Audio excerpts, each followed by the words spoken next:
Well, welcome everybody. Glad to see a lot of folks here. Regarding agenda items, the way it works is we have public comments. Then if we have a presenter, the presenter will speak. And then we have board comments. So, 3-minute public comments. And looks like we have a pretty full agenda, so let's just move right on into it.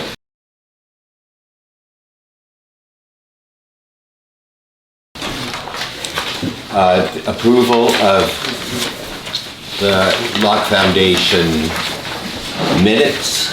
Is there any public comment? LFC minutes, Stuart. What did I say, Locke Foundation? Yeah. Sorry. I might say that a couple more times today. Do we have any public comments on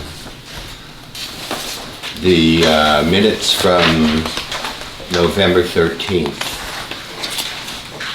Do we have any comments from the board?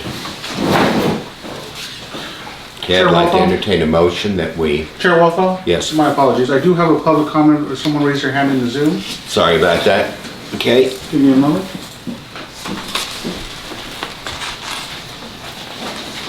Hi, if you wish to make your public comment on item 2, please go ahead and speak.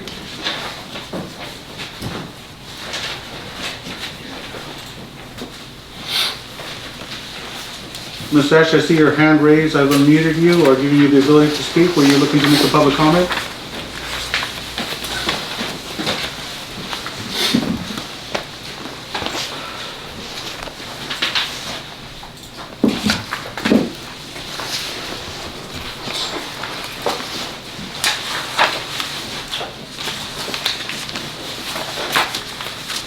Ms. Esch?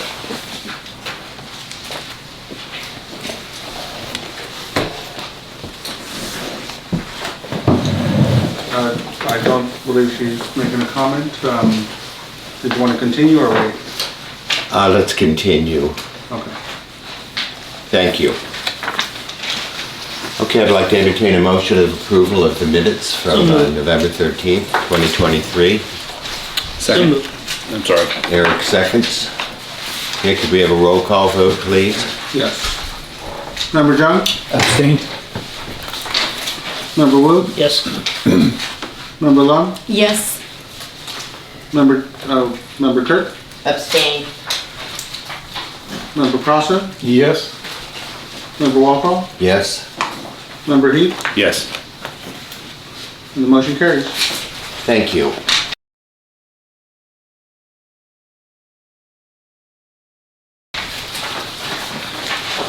Agenda item number 3, Treasurer's Report.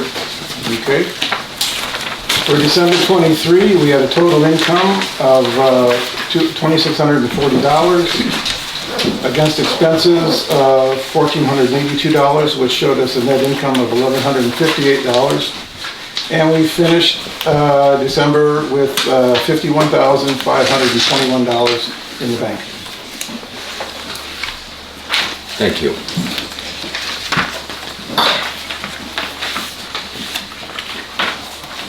Okay, nomination, agenda item number 4, nomination committee report. Yes? My apologies. For item number 3, did you open up the floor for public comment on that? No, I didn't. We do have to, for the item, we would have to open up for public comment, and then afterwards we can move on to the next. So let's open up the public comments regarding the treasurer's report. Yes.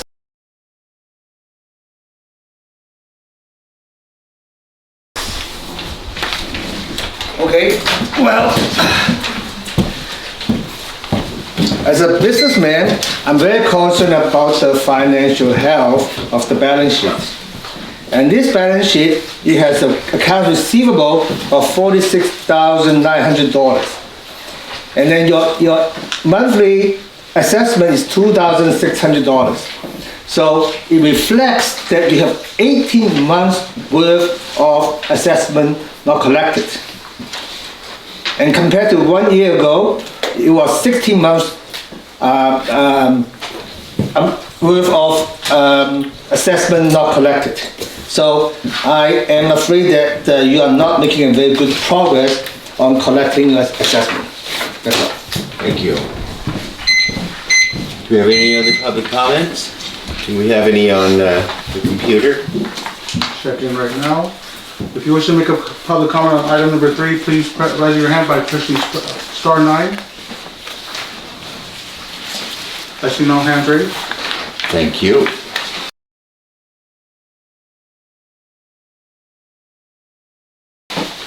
Okay, agenda item number 4, a Locke Management Corporation Nomination Committee Report. Do we have any public comments on nomination committee report?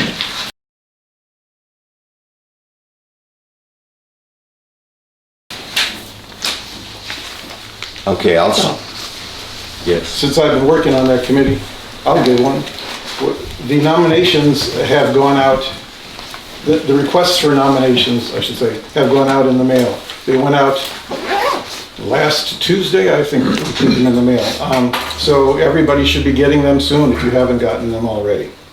So please make your nominations and return them. What you'll find is you'll find a nomination blank for the positions of residential.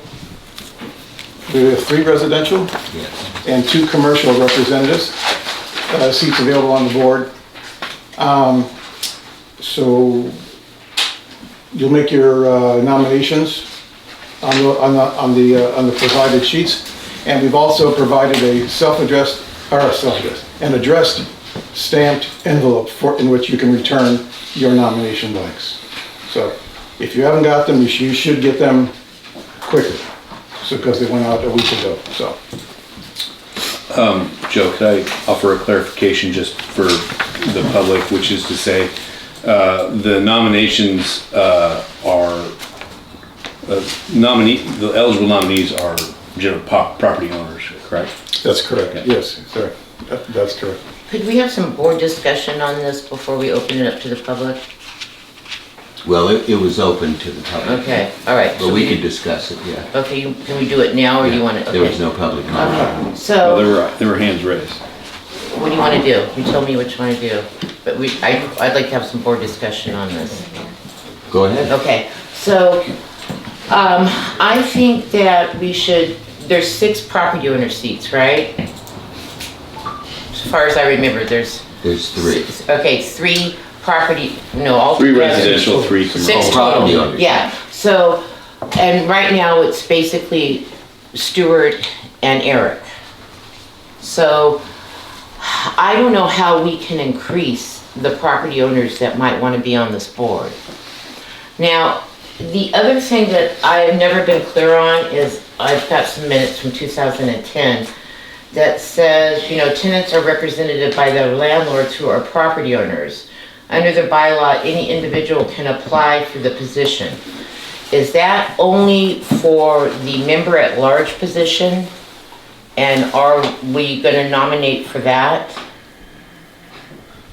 Could you clarify the member at large position, Lisa? Well, the member at large position is one that's in the bylaws, and at one time, it was someone from the community. Joe now holds the position now. But I'm gonna throw this out and you can tell me I'm way off base.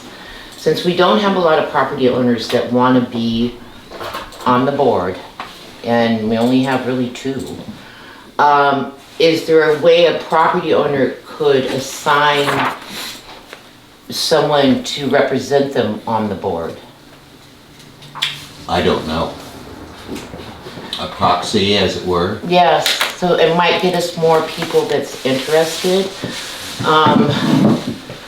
But the nominations have already gone out, but it's something I think we should consider, because once they go to the property owners, then they put the names in they want, correct? And we've got all these open seats. So, I don't know if it's too late to take a motion or an action on this, or to look further into, is it possible that property owners could assign someone? And who would we ask? I don't know. Remember, the Locke Management Corporation is representing specifically the property Right. owners of the town. But we also address what's germane to the residents of the town. Right. But as far as representation by proxy, I don't know. I would suggest it's probably not proper, but we should probably ask the county if they could provide an answer. Okay, all right, and I think we do have a county representative, Shelley, is it Shelley Christian, or do I have that backwards? I think she may be on the Zoom meeting, I talked to her earlier, and she's from Hume's office.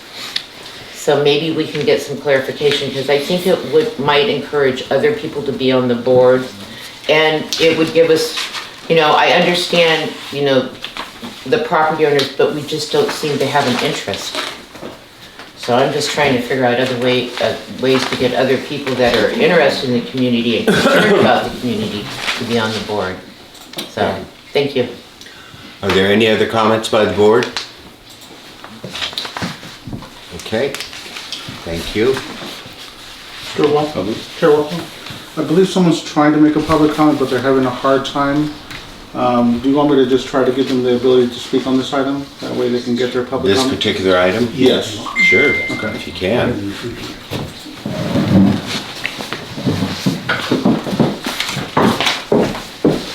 All right, Ms. Esch, if you're looking to make a public comment on today's meeting, if you're on your phone, you can hit *6 to unmute yourself. Or you have to unmute yourself via the command that you see on your desktop. Manuel, Hi. Ms. Esch, we can hear you. Manuel, can you hear me? Yes. Oh, wonderful, good. This is for item number 4, Item number 4, which is what? the nomination committee report. You're looking to make a public comment? Did nomination forms, sure, did nomination forms go out? Because I sure didn't get one. The answer is yes. They Can you went hear out. me? Give it on. Yes. Ms. Esch, we can hear you. You can continue your public comment. Thank you. I did not get a nomination form. I would like to nominate the same 13 people that I nominated last year, or it may have been the year prior to last year in 2022. And I submitted a long email with a paragraph for each nomination of a property owner. And the board did not even address my nominations that I made. That's my public comment. I nominate those same 13 people. Thank you.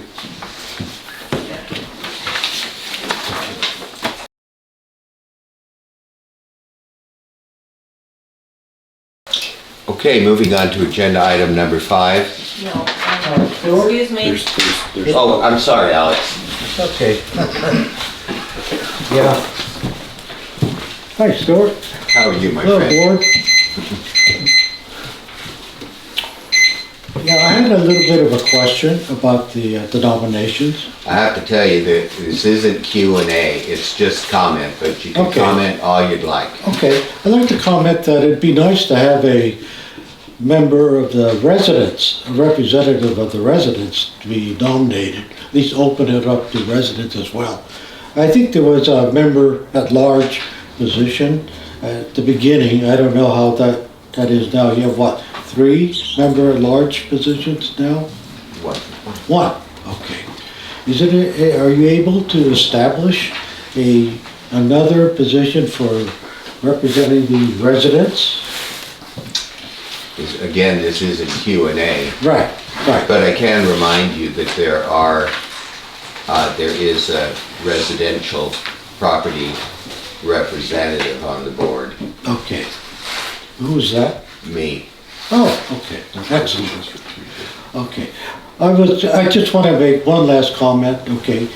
That if you want to, you can, during your course of business, establish an action item if Lisa wants to, say, propose, you were talking about establishing Proxies for property owners, probably representative.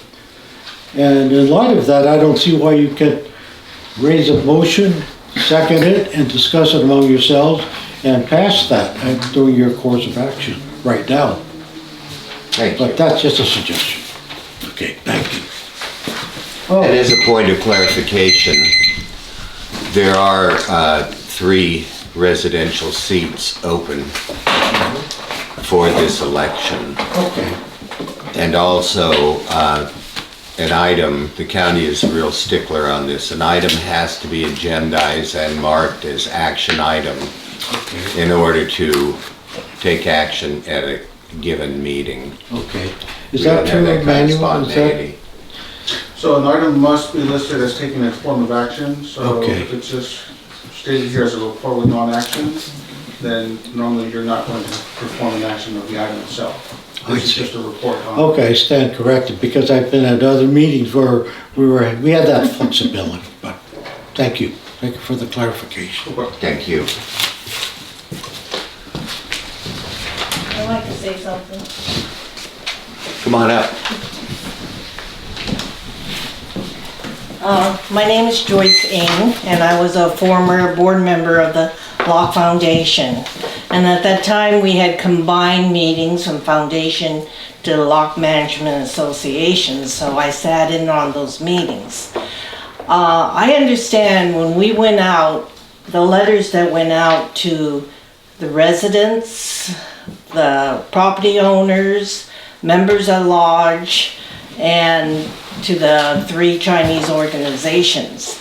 And then they were given, the letter would basically lay out the criterias for nomination of a resident, a homeowner, a property owner, or anybody that wished to be on the board of directors. They were given 30 days to respond to that letter. And if they didn't respond, that meant that they were not interested in being on the board or being a resident representative or a homeowner's representative. So I'm just concerned. You said that the letters went out, but where did the letters go? I mean, if somebody just said they didn't get the letter, that concerns me, because that person is a property owner, and I just, maybe Greg could give me an update to see if what's going on as far as, how the board is made up. Thank you, that's all I have to say. Thank you. I would like to say that they just went out this, what is today? I'm retired now. Today's Monday. And we do send out test letters to make sure that they come back not only to, for instance, me, but also our bookkeeper. And regarding Miss Esch, I addressed that letter myself. So, we have 31 property owners in town, to inform you on that. And it's property owners that are residents and commercial owners that get these ballots. So, Angie? I just want to make a quick comment. It might be too late in terms of the nominations, but it would be really great in terms of people who are selecting the nominees to think about that we're in 2023 to have a diverse board that also represents and reflects Locke. So 2/3 of Locke is the Latino population, and we don't have any Latinos on the board. We also have a lot of young people. 20 of the residents are children. We have a lot of teenagers. We have a lot of Gen Z and millennials, and none of you are millennials or Gen Z. So I think there should be a diversity of age, as well as more people that are reflecting Locke who live here now, because there's a discrepancy of what is going on in a day-to-day basis now. Stuart, you live here full-time, but before that you were part-time. So nobody's actually aware of the day-to-day things. Like, probably none of you know that there was a break-in the day before yesterday.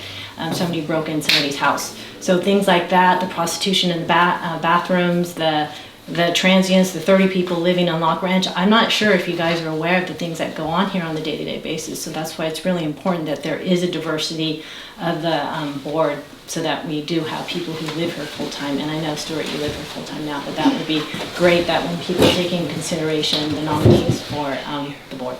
No, thanks. Thank you. Could I just offer a comment as a Yes, board of member? course.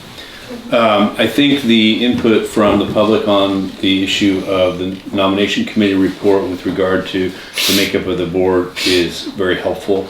I also think that it is important to acknowledge that the board is limited in what it can do in terms of any kind of immediate change to anything, which is to say we have CC&Rs to follow and bylaws to follow, as well as the county and state and ultimately federal law to follow.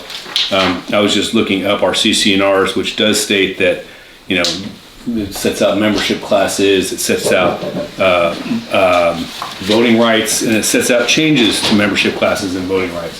So there is a process that we could look at. And again, to my earlier suggestion, I think we should check with the county and probably legal counsel to make sure that we're following the right rules to make any changes that we may deem appropriate. But I do value the input and appreciate the comments. Thank you. Eric, yeah, under section 3.4 of the CC&Rs, it does talk about membership, and that it's subject to approval by the Sacramento County Board of Supervisors. And, you know, in the past, the LMA and the foundation went to the board to separate, you know, the two entities. So that was accomplished. But I think, you know, it might be time to look at changing some of the bylaws in the CC&Rs.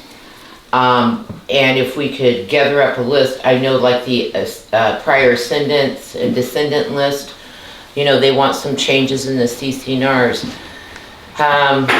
You know, at one meeting, we might want to look at the CC&R and bylaws and think, and then make a list up and then go to the County Board of Supervisors and ask them for changes. Because this does say that, you know, subject to approval by Sacramento County Board of Supervisors.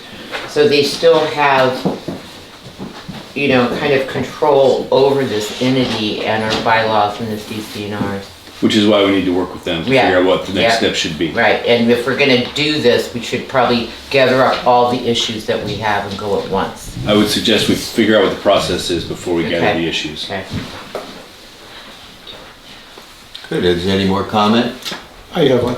Just to be clear about this election that's coming up, it's not a complete slate of election. What there are, the only seats available for voting right now, that are coming up right now, are 3 residential seats and 2 commercial seats. So those are, if there's a little confusion about why it's limited, that those are the only seats that are termed at this moment. So that's, this election just has to do with the 2 commercial and the 3 residentials. That will change next year and the next year following. Yes. It like rotates on a. That's correct, yeah. Some drop off and some stay in, yes.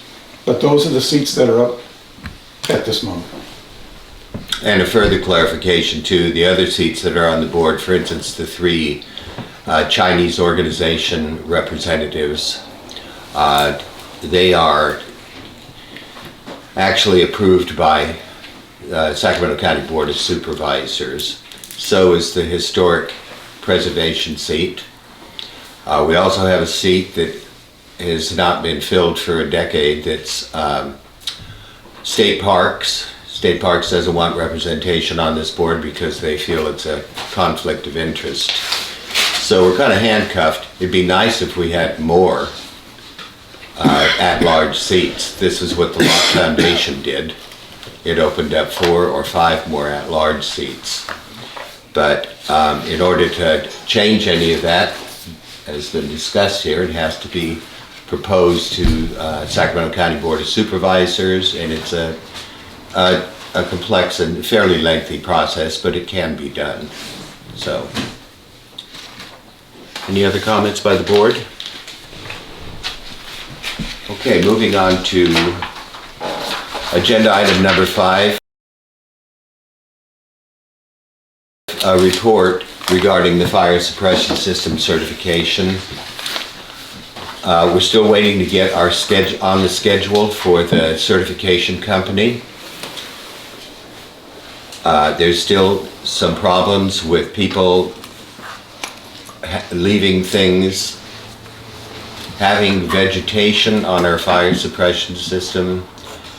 Not just vegetation, there's wires, there's lights, there's flags. We've sent out 3 notifications and there's still some difficulty. Just to give you a little background, the fire suppression system relies on the sprinkler heads. And they have a 20-year warranty that comes due this year, 2024. This will involve changing the approximately 200 sprinkler heads on the system. The system was tested during the fire of 2016, July 3rd, and it worked quite well. The fire didn't spread to the buildings on either side, so the system is functioning. But we want to add a few more safety items, for instance, more pressure meters up and down the system. And the system has to be certified all the way from the pump that's on, the emergency pump that's on River Road, to our pump system right outside here. And of course all the piping that's on the exterior parts of the building. It's costly. Will be probably over $20,000, of which the Locke Management Corporation would pay. So, as soon as we get a date to have the system certifiers come out, I'm going to have them go ahead and come out anyway, even if it requires them having to remove the vegetation and whatnot that building owners have not done up to this point. So that might cost extra. So that's what's going on. We're working closely with All West Fire Protection and Walnut Grove Fire Department regarding the system. So we do not want to miss certification because this issue could go to the state fire marshal and that could be problems. So, and I didn't open that up to public comment. So if anybody has public comment regarding the fire system, Angie?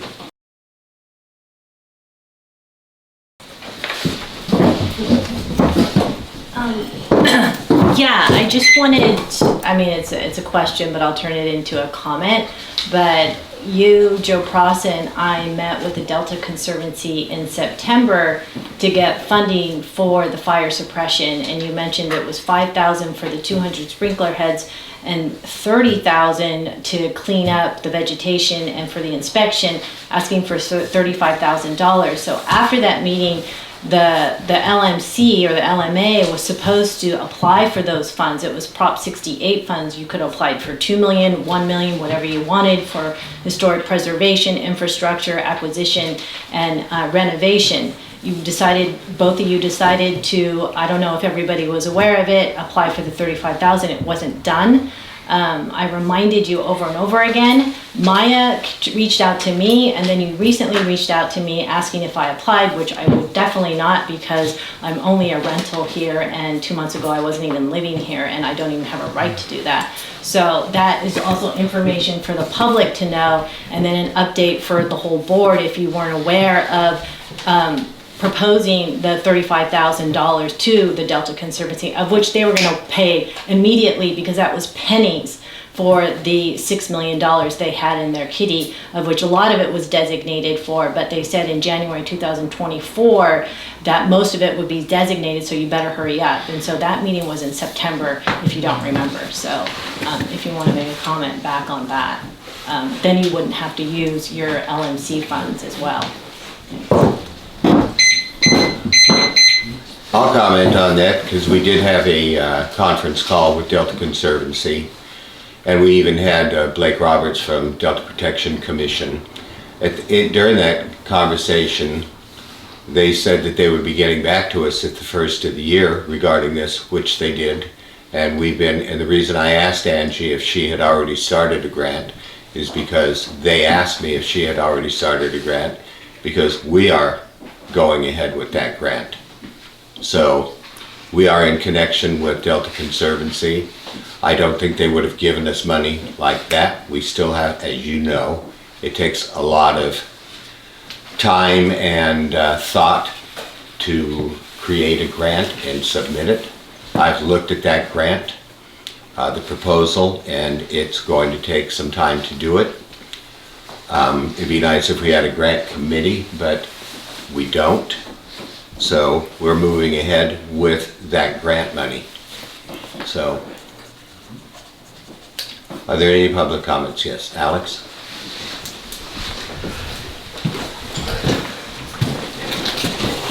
By the way, I'm Alex Eng. I was on Alex the used to be LMC. chairman. Sorry? You used to be chairman. That's my past. I try to live it down. Thank you. Yes, I used to be chair of the LMA, but I'm really proud of how you guys have evolved, aren't you? You've really taken the bull by the horns, and you made sure that you're still alive and well. The LMA is alive and well after 20 years.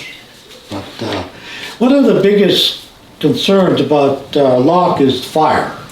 Fire has always been its nemesis because everything's made of wood. I think it's really important. And when I first was on the LMA, we talked about grants.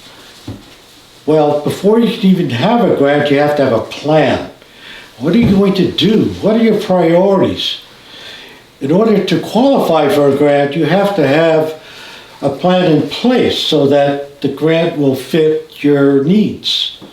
So I think it's so important to have your committee have a plan in place in terms of what you plan to do, in terms of eliminating the obstacles, in terms of accessing your fire suppression equipment, in terms of how you plan to bring certification, how to rectify, mitigate some of the issues.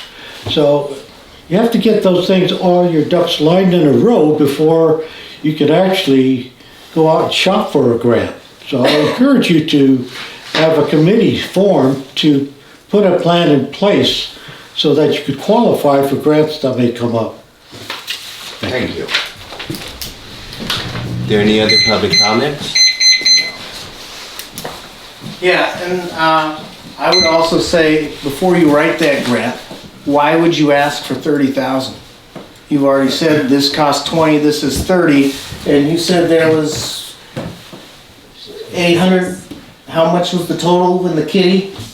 There was 6 million from the Delta Conservancy, but it was billions in Prop 68. Yeah, so I would encourage your committee to not ask for 30,000.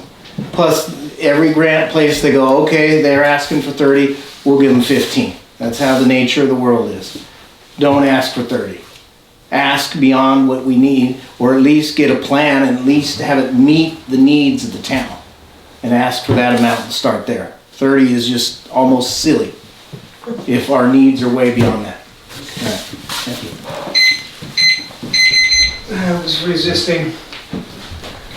Russell owns property owner. The fire suppression system was built with a grant 20 years ago by a guy named Sean Rooney, who worked very hard to get it and was very pleased he did and got not one thank you. They were put on private buildings to protect private buildings. So I don't even understand why public funds would keep going into private buildings. I don't get it. Why doesn't each building owner pay for its new heads? I just don't get it. Where will the owners be accountable for their buildings? I don't get it. My comment. I'd like to respond to that. Well, let's finish on public comment first.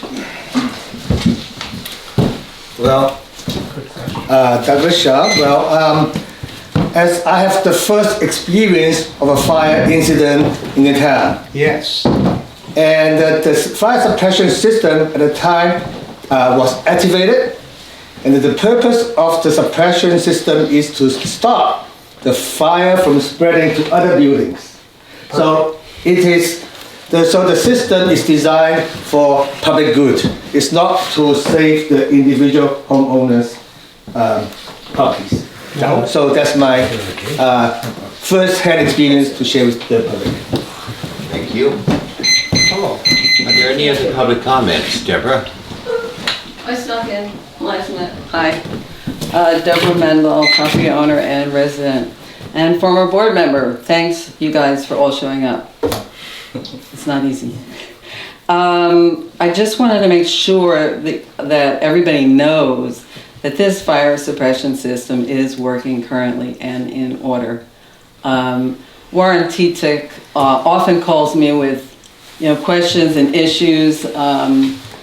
Because he's on the, he's part of first responders, he'll often call my house and say, well, where does so-and-so live? I think we got a call for them, and so on.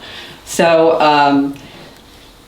he made it very clear to me, because there's always rumors circulating, it's gone on for years, that it doesn't work.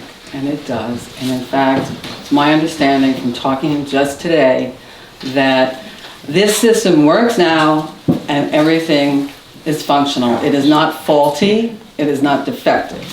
And the reason I understand that you're going through this, changing the heads, is because they're time dated.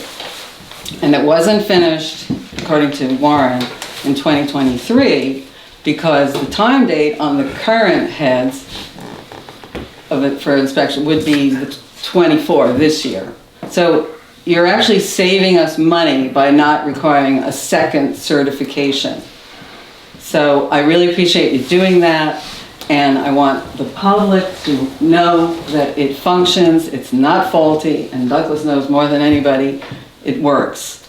And I'm grateful that we have it. I kind of would have to agree with Russell that I'm really not sure why, this was a $1 million grant for this system. And I don't know why people who have this benefit, which must help their insurance, it doesn't help my insurance because I don't have it, that we have to pay for, replacement of heads. I'm glad to do it. I mean, I want to support the town, but let's point that out.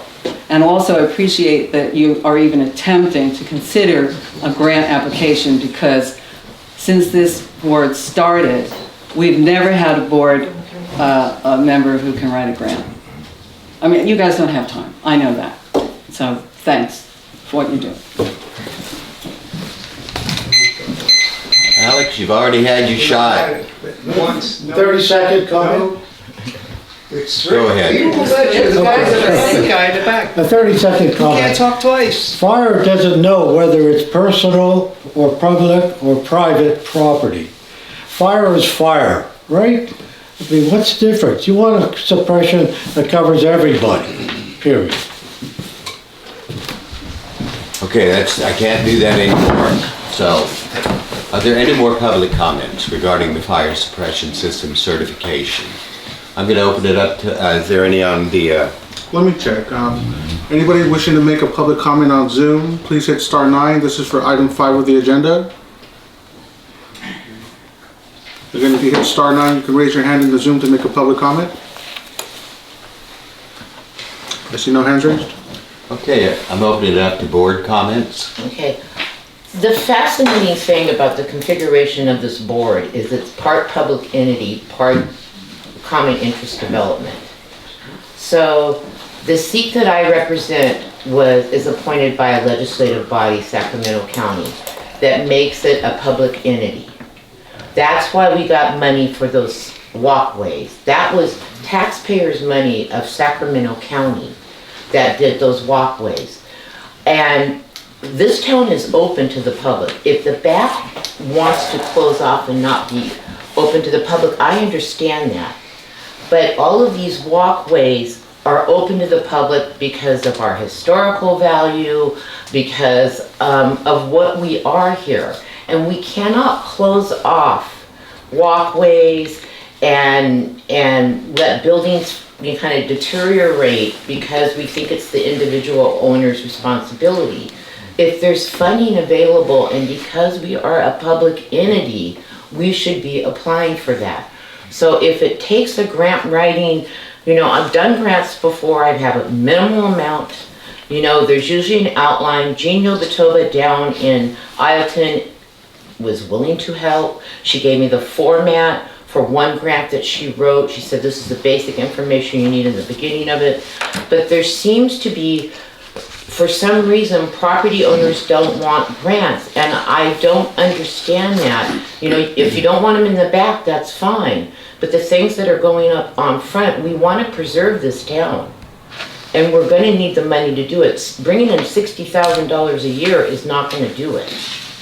You know, we can use it for other things like more, you know, more vegetation maintenance and, you know, to pay for the paving or the gravel in the back. I'm sorry, you know, that we couldn't assist with that or figure out a way to assist with that, because you need that in the back. I understand that. But, you know, there's limitations. You know, if we would have given Russell money, you know, then what kind of liability are we going to step into? But with grants, you know, they have insurance. You know, there's a format. It's a formal process. So I really would encourage that we put grants on the next agenda, and that you bring the grant that you're currently writing for the Delta Conservancy, for the fire suppression, and that we look over. I'm willing to meet. I think Angie's willing to meet. You know, we just need to sit down and get it in, because there are deadlines on these things, you know, and it, you know, they're basic formats, and I'm sure the Delta Conservancy is more than willing to assist us with it. You know, they want to see this town progress and not fall into further disrepair, because this is the gym. So that's, you know, I just get this angst that there's, you know, nobody in the back wants grants, and I'm like, the front needs it. You know, they really do. Property owners, I couldn't imagine. One reason I've never bought a building here, because the restoration is just horrific. And I can't, you know, I don't have the money to do that. So. Well, I'd like to comment. I live in the back. I don't know why you're always differentiating between the front and the back. I'm very interested in getting grants. I'm sitting here talking about grants. But Russell has expressed a concern about them, and I'm like, you know, I don't know what to do about that. I think they want their privacy in the back. Is this about the fire suppression? Yeah, but it's also about how to pay for it. Well, I just said, I'm happy to pay for it. Okay. But you know, what I want to see this board do is to put together a grant writing committee, and then if you could bring the grant back to us at the next meeting, that would be great, so we can all take a look at it. Would you like to be on that committee? Yeah, I'll do it. Okay. But can we appoint one now, or do we need to put it on the agenda? We have to agendize it. Okay, so put it on the next meeting. That's 2 months away. Are there any other board comments regarding the fire suppression system? Okay. Let's move on. Section 2, discussion matters. Discussion regarding county maintenance of Locke Road Plot A. That's this section of the road here with the potholes and whatnot. Do we have any public comment? Did Sac County send us something on that? Because she said she was going to send it to me and I didn't get it, so it's in the package. I don't know if it ended up in the package. Yeah, because I didn't get it. There's nothing in the package from Sacramento County. Okay. There is correspondence from the Locke Management Corporation to the county about this, to clarify the responsibility for its maintenance. Public comment? I'll go first. I'll go first. Oh, but it's on this road. Never mind. I'm gonna talk about the back road. Yeah, I don't think. Okay, does everybody know what we're talking about here? Yeah, I have a comment. There should be some discussion. A quick comment, just to let you know that I did call the Department of Transportation because I was curious about this road, because I figured you guys were going to talk about it. They let me know, I saw the letter, that is county road, that is private road, and they are not responsible. So just to let you know, I did call, but that person could have misinformed me. So that was just What, you mean in the back? No, this, from River Road to the parking lot. So I'll remind the board that we did have a representative from the Sacramento County Department of Transportation here. We asked him specifically about the gravel portion of the road after the pavement over to the parking lot. He said that he was unsure as to whether or not it was county property or not. We looked at our plot map, which is also part of the packet. It does indicate that as part of Lot A, which is designated as Sacramento County. We did send him a letter. We have not heard back. So I don't know, Ms. Eng, if you were misinformed, if you were given good information. We've not heard from the representative that was here. Hopefully we'll find out soon enough and can get this taken care of. The board will comment more, but let's get public comment. Well, but maybe the whole audience doesn't know exactly what you're discussing.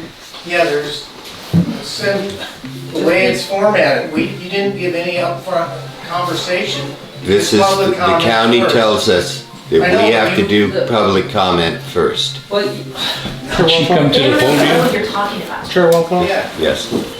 The public comment period can come after the discussion of the Yeah, board. so It's- then it's- I thought you were just putting it in front so you can get public comment and then discussion. Okay, You can do well, it first. then let me open up. because if you don't take we hear your discussion first, and we public comment, then our voices can't help you with your Let me situation. clarify. This is what I was assumed we were told to do.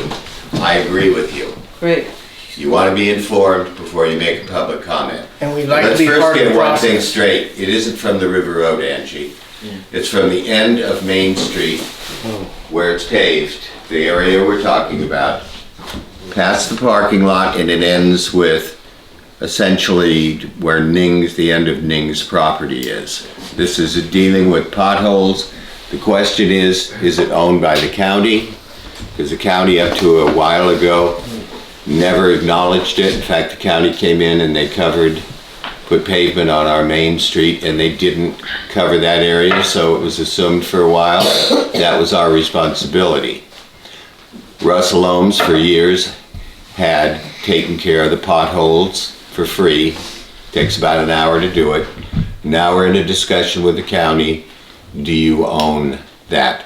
The county has said, and I'll say this, I received this today. L&C Board of Directors, we appreciate the requests made by the Locke Management Corporation to address the safety concerns on this segment of the road, and our Department of Transportation staff for attending previous meetings on this topic. Supervisor Hume is working with the Department of Transportation and county executive staff to identify funding and clarify the process forward for the maintenance on Locke Road Plot A. We will follow up on updates when we get additional information. So, if Angie says that that's not county property, I don't think the county would be looking into funding on fixing it. So, that's where we're currently at. I'm going to open it up to public comment. We're talking about the pothole area out here. Does anybody have any comments? Russell. Okay, I could have fixed this with the rock. I didn't because I thought it was county property.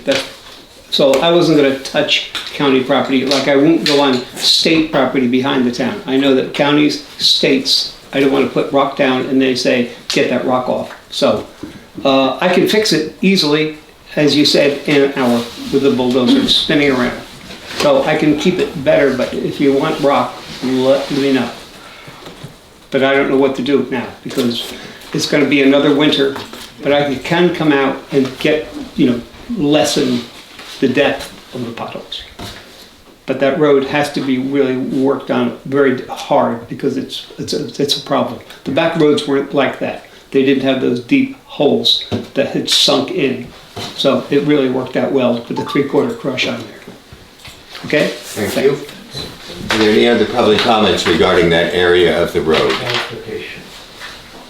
Are there any board comment? Oh, Deborah?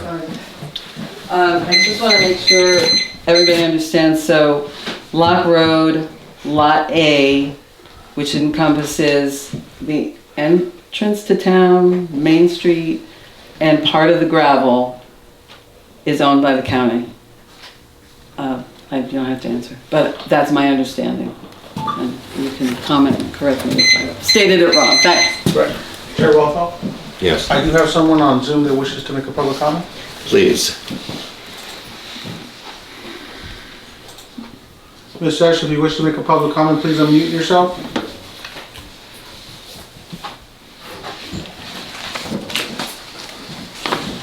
Thank you.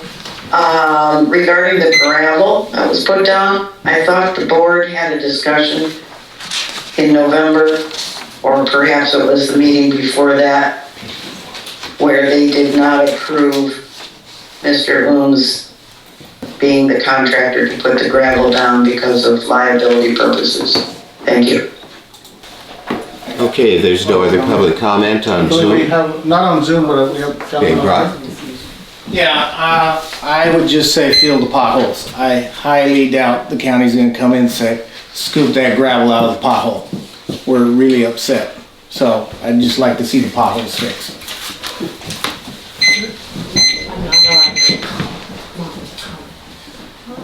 Are there any other public comments? Nothing to say. Comment on proxy. Comment by proxy, exactly. More voices to Can you read it? No. No, she's trying to say what Angie wants. But I do have a comment. I think if you want to find out if it's a county road or a private road, you need to get somebody from the county to come out here and give you an answer. Going back and forth, figuring out for yourself whether it's county or private road is ridiculous. Well, That's my comment. they've been out here and They've been out here. And we do have, I think if we included that letter that we got from Hume's office today into the package, it would be helpful. Because it does state what the county is Yep, doing. it was just too late. It was too late, but if we can do that, because there was a letter that they sent, an email that they sent. that We're still stated- doing public comment here, so let's hear this gentleman. So I believe it's actually public because I had the cops called on me before about one of my trucks being parked outside. And the cops came with a highway patrol and they came and talked to me about my truck because it was parked in public, not on my private property, but the people that said they own that parking garage called the cops on me because my truck was parked right there. The cop came out and said there's nothing that they can do. Anybody can park there overnight, over weeks or whatever, but I still keep getting harassed about that place, you know? So it is public. The cops did come out and they verified it. To clarify To that, clarify the that. private property does come out from the garages, Yeah. I think approximately 10 feet. Outside of the garage is all public. You can park right there and anybody Well, can park right there. it's Lock management Yeah, property. exactly. So, It's not it belongs to the private. town, so Yeah.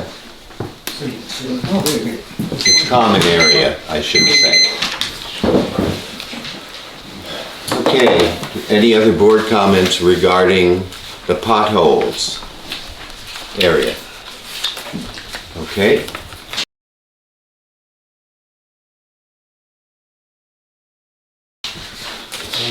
Moving on to section 2, Item 7? agenda item 7. Yes. Discussion regarding safety issues in the town of Locke, proposed by Locke resident Angie Eng. Open it up. Thanks, Stuart. So, thank you to the residents and the owners who showed up, because I did make a huge effort to say we're gonna be talking about safety, and that's a big umbrella term for Locke, and so I'm very thankful that people showed up as well to discuss safety. So I wanted to start with the water safety and thank Locke Waterworks and thank the water board, thank my mom for pushing Patrick Kennedy and Pat Hume to look into the water and the delay, and thank CACS who stepped up if they had to, if the water wasn't going to come until June. So just to let everybody know, Locke Waterworks is not going to be paid until June, and the Locke Waterworks paid for the water And so now that we have safe drinking water. So that's one safety item. The other safety item I wanted to talk about is the lighting, which I know is controversial here in the town.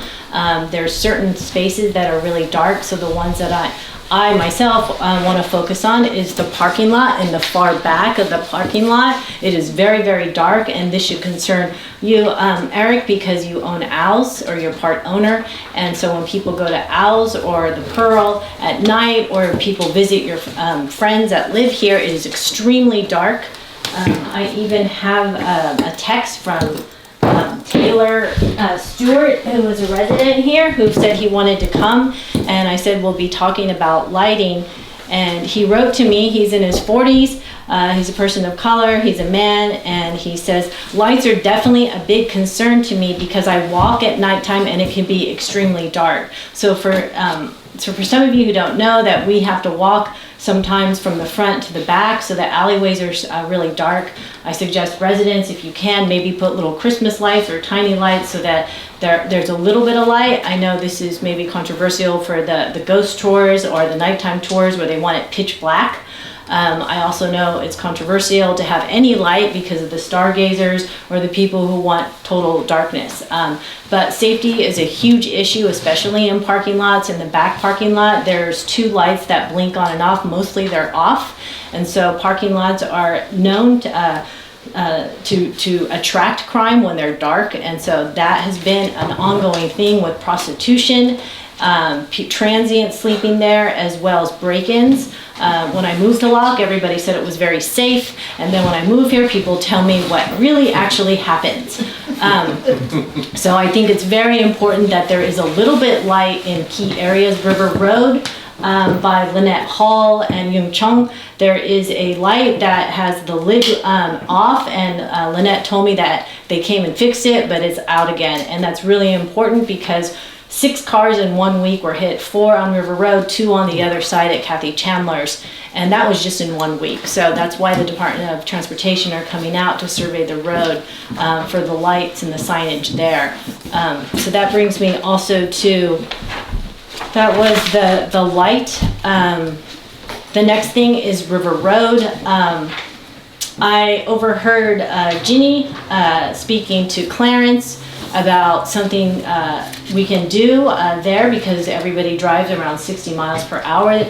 There's a lot of commuters from the Bay Area coming to Sacramento, and in the last 10 years, people have told me that there was exponential rise in traffic, but there has been controversy of putting a stop sign because the people who live there, Martha made a good point that if you put a stop sign at rush hour, there will be like, you know, a backup of 3/4 of a mile of cars just sitting there, and that could cause major traffic jams. So I understand that. Department of Transportation also said that they will not put a speed bump because there's not enough residents that live here. So speed bumps come only if there's a certain amount, so that's impossible.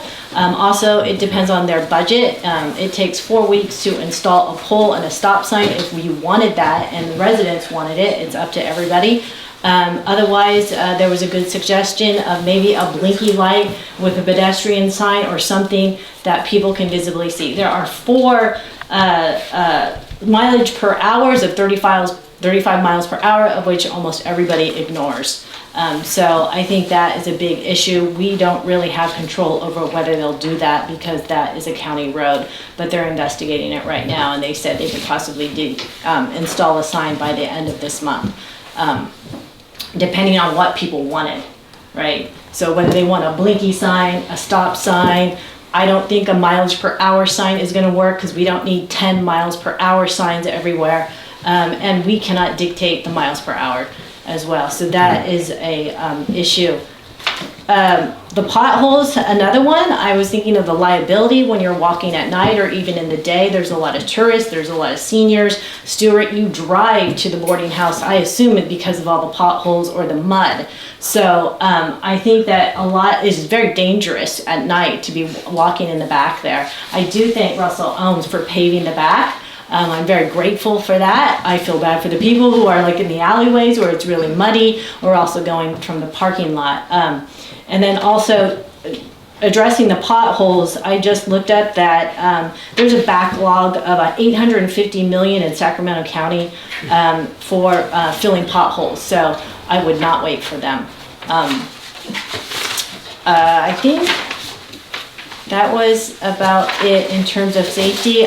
There's also one other thing. I think it would be very beneficial for the town if there is like dangerous characters that are wanted by the sheriff, as there is right now, that should not be 35 miles within the vicinity of Locke, who has beaten, raped kids as women and is notorious and used to be a resident here. I think that's extremely dangerous. The sheriff called me and said 2 weeks ago he was seen at the library as well as the slough. And one of my friends, Julia in Walnut Grove, also told me that she saw a guy with a very long knife who was like sitting in front of a tree smiling, and the sheriff said that sounds like him. So I think that we should have more communication. There's been silence with this, and everything's word of mouth, and I think that's very dangerous as a woman. When everybody tells me when I write, oh Angie, it's super safe, you could just walk for miles on the slough. Yes, if you're a man, and if you're a 6-foot man, that's not gonna get raped, and you're probably not gonna get like mugged either. Most women and people of color and women of color and children are attacked, not men. So I really highly suggest that I don't know if the LMA is responsible, or residents can also be responsible in terms of doing a neighborhood watch or calling the sheriff actually if you see something. We're a very small town. I think we should be very careful and mindful also of the drug use, lots of drug use and drug dealing in the parking lot, that people do not go to the bathroom in their own home, in terms of, I don't want to say slang, but it's just very important that the adults, I know there's drinking at Al's, and then there's like, people are having fun or whatever, their entertainment is their own business, but just not to do it in our backyards or in the parking lot. And that, we ask whether they're our friends or the residents themselves, that they just do it in the privacy of their own home, because there are 20 children that live here. And that's it, I think. Thanks so much. Thank you. Again, our topic is safety issues in the town of Locke. Are there any public comments? Alex?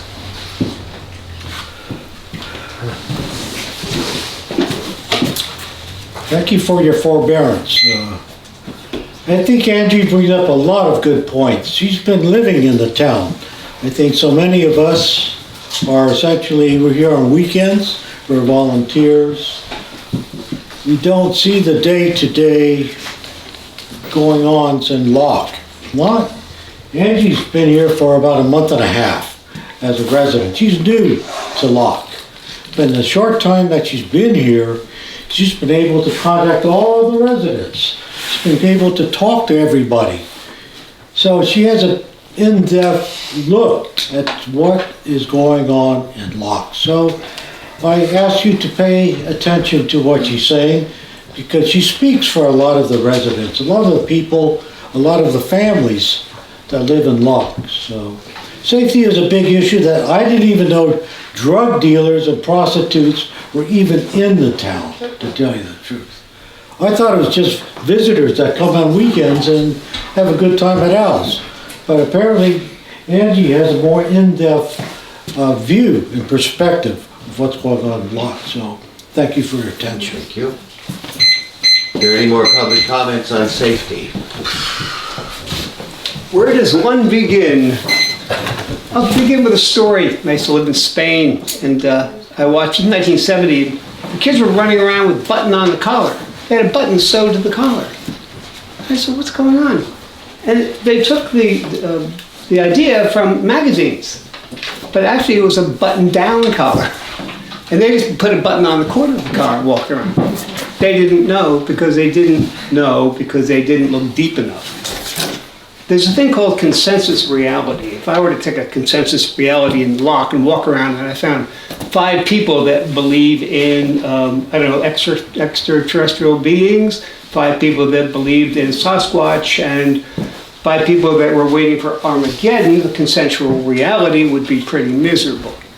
So in 1 month, okay, it's very difficult to know what goes on in a small town. It's a very interesting town. I've lived here 50 years, and you should see what's gone on. I've never seen drug dealing in the parking lot. It may go on, it's at the other end of town, but it's the country. This is what goes on. You have no idea what goes on. In bathrooms or around the world, anywhere. They've closed the bathroom in Ileton because of what went on in bathrooms. Safety is a relative thing. There was a guy 2 nights ago, I heard gunshots outside my house. Oh, gunshots. Well, then suddenly there's a light in my door and somebody's pounding.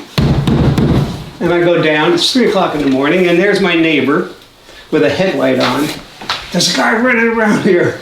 I shot some shots in the air. And I said, well, okay, I said, I'm gonna go look for him. I said, well, shoot low. We laughed, went back to bed, went to sleep. Okay, it's the country. We live in the country.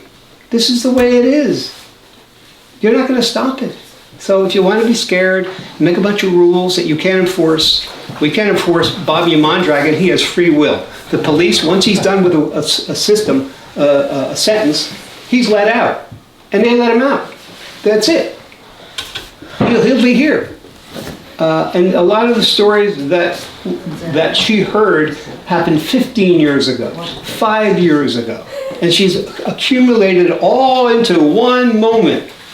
But all these things happen over time. And she heard all the stories, all the gossip, all the fear, all the anger. And here we are. We've read everything she's written. It's so amazing. I mean, she's so wrong about so many things, I don't even know where to start. She thought that the town was 2/3 Hispanic. She thought that there were 40 people in town. She thought that Terry Black was the grandson of Shirley Temple Black. These are all idiocies. Okay. I'm done. I got 3 minutes, don't I? Has it been 3 minutes? Yeah. Thank you. I want to sit down too. Is there any other public comments regarding? Excuse me, okay. I wasn't actually going to come up, but I would like to address the health and safety issues in Locke for all residents and store owners. My daughter, since moving to Locke in November, has been concerned for the health and safety of the residents that currently reside in the town of Locke, especially the 20 children that live here. Angie has been a humanitarian for most of her adult life, serving the underserved, underprivileged, people with mental and physical disabilities, and poor people all over the world. She has visited and traveled to third world countries such as Africa, India, Southeast Asia, and places where you and I have never been. In addition, she is a civil rights activist seeking social justice and equal rights for all, no matter what color or race you are. So I'm here today to ask the LMC do the right thing and ensure that the health and safety issues that Angie raised for all residents and owners are addressed before something tragic or unforgivable happens in this town. LMC needs to work together and live in a cohesive environment no matter what the circumstances are in Locke or anywhere else in the Delta area. Thank you. Thank you. Would you mind introducing yourself to everybody? Yeah, my name's Paul. I'm a licensed contractor in California. So for the last 3 years, I've been having my cars broken into, Cadillac converters stolen, popping my tires, cutting my hoses, and they're parked in here in the garages, you know, and not even in the public spots, but somehow they keep getting targeted, you know, and it's just, that's a pretty big concern. I'm spending thousands of dollars to fix my cars. People are cutting hoses for the transmission to leak out. I fixed my tire yesterday, somebody popped my tire, you know, so there's a lot of issues going on here, you know, as far as break-ins, you know, and it's like, that's what I'm concerned about. What are you guys gonna do about it? I've emailed you guys. You know, I got emails that I emailed, like somebody stole my Cadillac converter. That cost $1,000. Someone's cutting off my hoses, this and that, but no one's bringing it up. No one's fixing these issues, you know? So I'm just wondering what's gonna happen, you know? If I catch them, you know, obviously there's gonna be some actions with the cops, but I can't get no footage or any of that stuff. So it's a big issue, you know? People tell me I can't park out here in this parking lot, so I park somewhere else, you know? So it's like, what are you guys gonna do about it? You know, I'm spending thousands of dollars on my cars. Not just one car, not just two. And I got photos, I got documentations. You know, it's safety issues. You know, you guys are worried about these little issues, but there's bigger issues. Unlicensed contractors working in Locke. What are you guys doing about that? People drinking in public. What are you guys doing about that? Nothing. There's kids running around. There's people with shirts off. You know, grown men. Do I want my kids to see that? You know, what are you guys doing about that? You guys ain't doing nothing. You know, when we bring it up, you know, there's nothing that happens. Then these people call the cops on people, make fake police reports, and the cops come out and they're wasting their time. You know, the county needs to be involved in all this stuff that's going on here. There's unlicensed contractors, there's unlicensed work going on in here. I'm a licensed contractor of California, so I know the laws.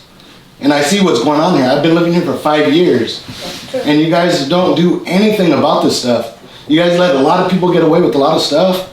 And you guys nitpick and make sure people, and then you guys hush it all up, you know? Something needs to happen. Something needs to go on, you know? I need numbers from the county, from this guy, so I can step up and try to fix this town because no one else is. You know?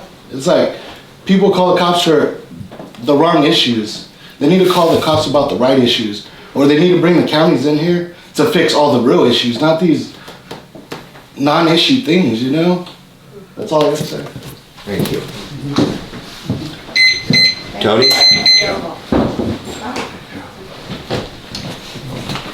Put that guy's name on the list for town manager, okay? So the lighting.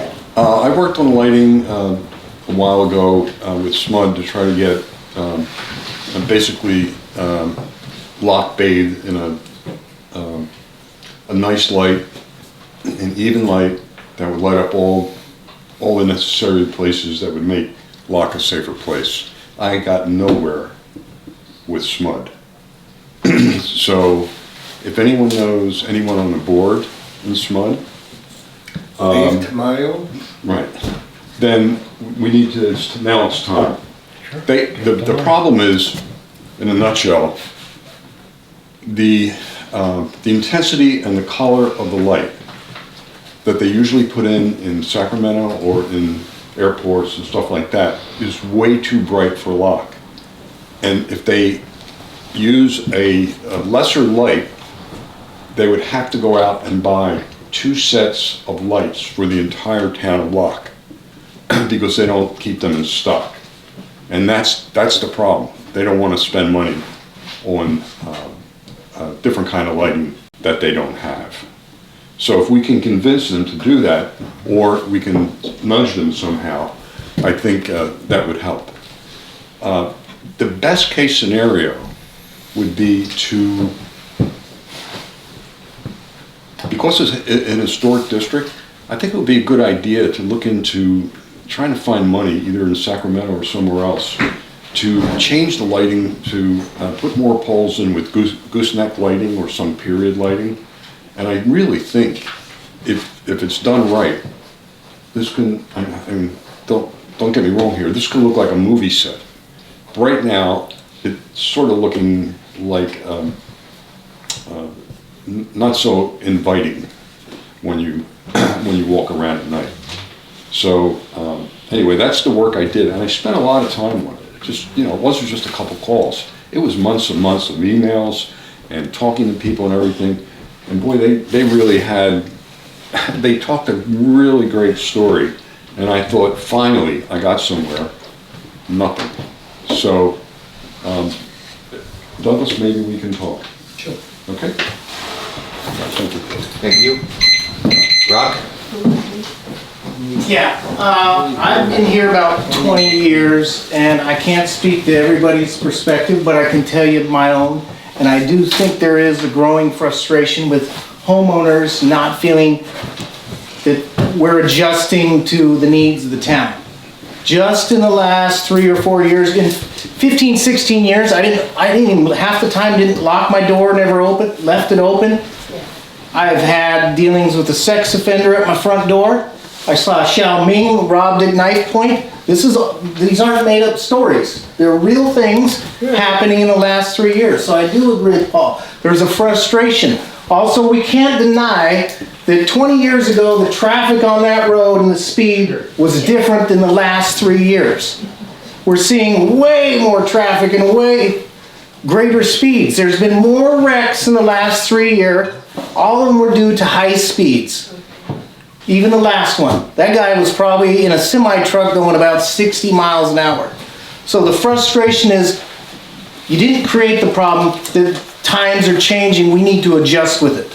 Whether it's slowing down traffic, getting lights, making it safer, because we are getting, and I can tell you what, firsthand I've seen it. So there's a time right now to make a few little changes with the lighting and with slowing cars down. That's the start of the first 2 big issues. So that's all I have. Thank you. Thank you.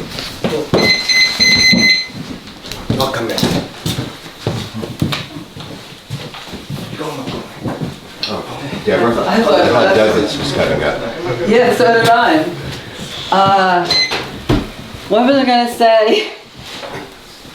You know, when the last board, we had a meeting with the sheriffs, and it was a community meeting, and I think we had it at the Jen Yang Association building. It was great. Most, if not all of these issues came up. It's great to have a meeting with the sheriffs, so maybe someone on the board can instigate another community meeting with the sheriff's department. Because I know very well, having been on the board for 10 years, there's not much the board can do other than make specific areas as safe as possible, especially with the cooperation of owners, and tell people they have to call the sheriffs, they have to report everything. If things aren't reported, they won't come down. If there's not a continuous, record in their books, and they can say, oh yeah, this happened there, this happened there. I mean, they come through every day, at least once. They come through at night. I'm not going to say what time they came through, because I can hear it on the gravel in the back. I don't want the thieves to know, where it could get out. This is on public. So, I don't know what you guys can do, except call a meeting with the sheriffs. And as far as, Ms. Eng did not talk to me, but she did not talk to Russell. She has, her father said she's talked to everyone in the community. I invited twice and you ignored my invitations. Ms. Eng, during the public comment, please. So she never discussed safety issues with me or this stuff. And I've been on the board and had a lot of experience with lighting. I was at the meetings physically at SMUD with Tony Rigona. I looked at the light offerings. I mean, I know a lot about it. And I think part of the problem is that Tony just didn't have the man hours to keep hounding them and follow through. I mean, he wasn't even on the board anymore. So I think it's very possible we might get what we want from SMUD, but we just have to be persistent and ask for it. Right now, if you look at Mark Morais' building, which is right here, that's got a new light shining on it. The one that if they replace, that's what they're going to give us. And the entire side of that building looks like a movie set. I couldn't live in there. You'd have to black out all the windows on that side of the building to live in there and sleep at night. I mean, it doesn't look like a movie set. What? It looks too bright. Oh yeah, well, anyway, it's just bathed in light. Stuart, your porch is now covered with light. The Ao Yang's porch is covered with light. He's not happy about that. He used to sit in the evening quietly in the dark on his porch at night. He can't do that anymore. Thank you. Are there any other public comments regarding town safety? Chair Walthall, I do have 3 on the Zoom. Very Make a good. public comment. Philip, if you can unmute yourself to make your public comment. I had a couple comments. I appreciate everybody who has supported the safety issues that come up. I agree with all of them. I think that what I do disagree with is that the stop sign would create traffic. I mean, there's a stop sign a quarter mile down the road in Walnut Grove, and I've never seen a backup of more than 3 or 4 cars at the worst of traffic out. It's not a problem. The cars come, they go. It doesn't back up for miles and miles. If anything, it keeps the speed down in that area of Walnut Grove. It's a great idea. As far as the lighting, we do sometimes walk around at night.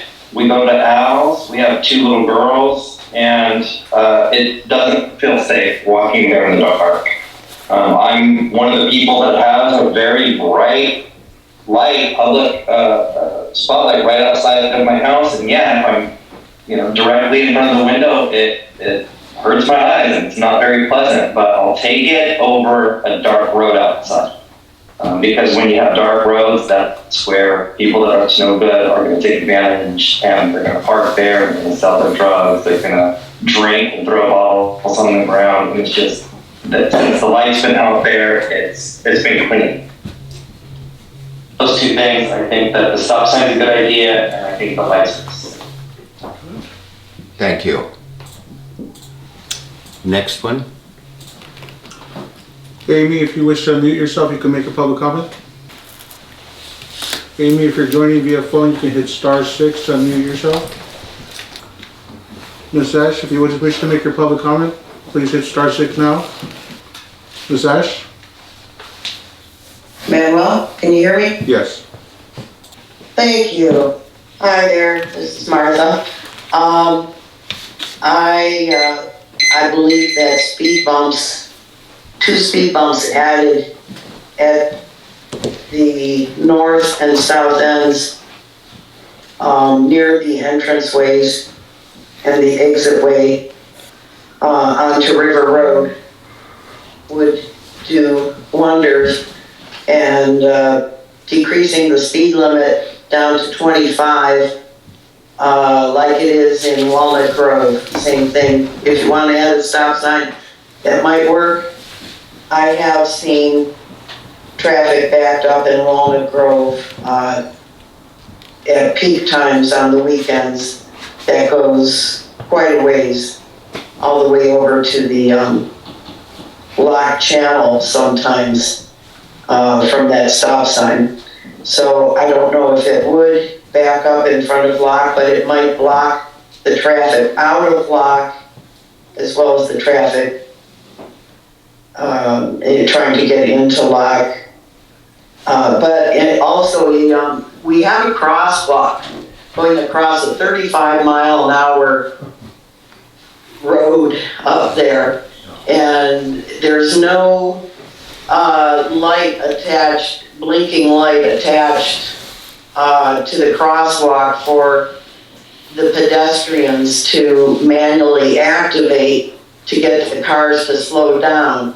And there are a lot of old people and older tourists and kids who maybe can't run that fast across that 35-mile-an-hour section to where the crosswalk is. So that seems to be something that perhaps the DOT would consider, if nothing else, and that might help to slow traffic down up on River Road. Thank you. Was there another one on there, Manuel? I had Amy, but I could not get them to respond. Okay, I'm gonna go ahead here. Sorry, I have one more. Douglas? Yeah. Oh, I just want to take the opportunity to share with the public here. Well, until 3 months ago, that we all know that you want to call the sheriff, it takes them 45 minutes to come down here because they are coming from Sacramento. Okay, so 3 months ago, we had a conversation with Jim Cooper, and he told us that he has assigned a POP officer. POP means problem-oriented officer. And that officer is stationed in the Delta area. And his name is Isaac Johnson. So I have seen him a couple of times in the region.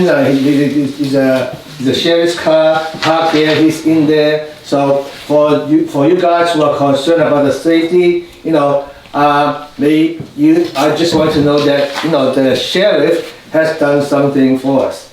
And the officer deputy is Isaac Johnson. Thank you. Do you have his contact information? I think we can just call the sheriff. Okay.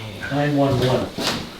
Yeah, but sometimes they'll give you, like, if he's a public officer, like, he's assigned to this area, sometimes they'll give you the direct line, you don't...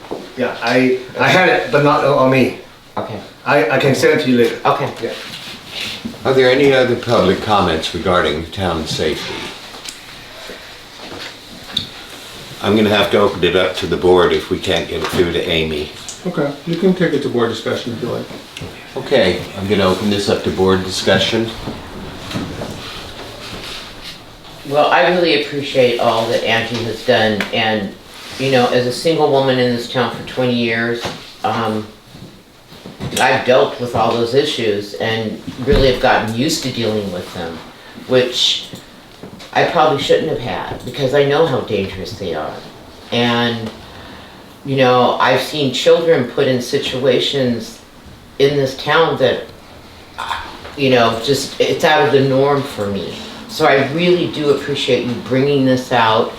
The safety issues, I think we do need to meet with Pat Hume, and I think probably we're not the only one having problems. It's probably Ileton and Walnut Grove. And Donna Tully used to have kind of a group meeting at Gene Harvey. Has Pat Hume, did anyone go to any meetings at Gene Harvey Center with Pat Hume? Yes. Okay, okay. Well, did he address safety issues at all? No. Okay. So that's probably, something I can try to work on, is if we can have a meeting with all the communities. I come from Bethel Island, and we're in an unincorporated area, and we have what's called a MAC, a Municipal Advisory Committee. They don't have them in Sacramento. We have the Sheriff's Department there. We have the Fire Department there. All of these concerns have a place to be addressed. And, and I think that's why you're coming to us, because you don't have that in Sacramento County unless you take it all the way up to the Board of Supervisors. And it's kind of unfortunate that that doesn't exist there. But I really do appreciate you bringing out all of the information and trying to make us look at each other as a community. Whether you're a property owner, whether you're a business owner, whether you're a renter, we're all one community here. And, some of that gets divided up, and it shouldn't be divided up. Because, we all love this place, we're all working for the same thing. And God, I really do appreciate the issues that you've brought out, and, hoping we can move forward and make this a safer place. Because, quite frankly, you're right, I told you, I feel really safe.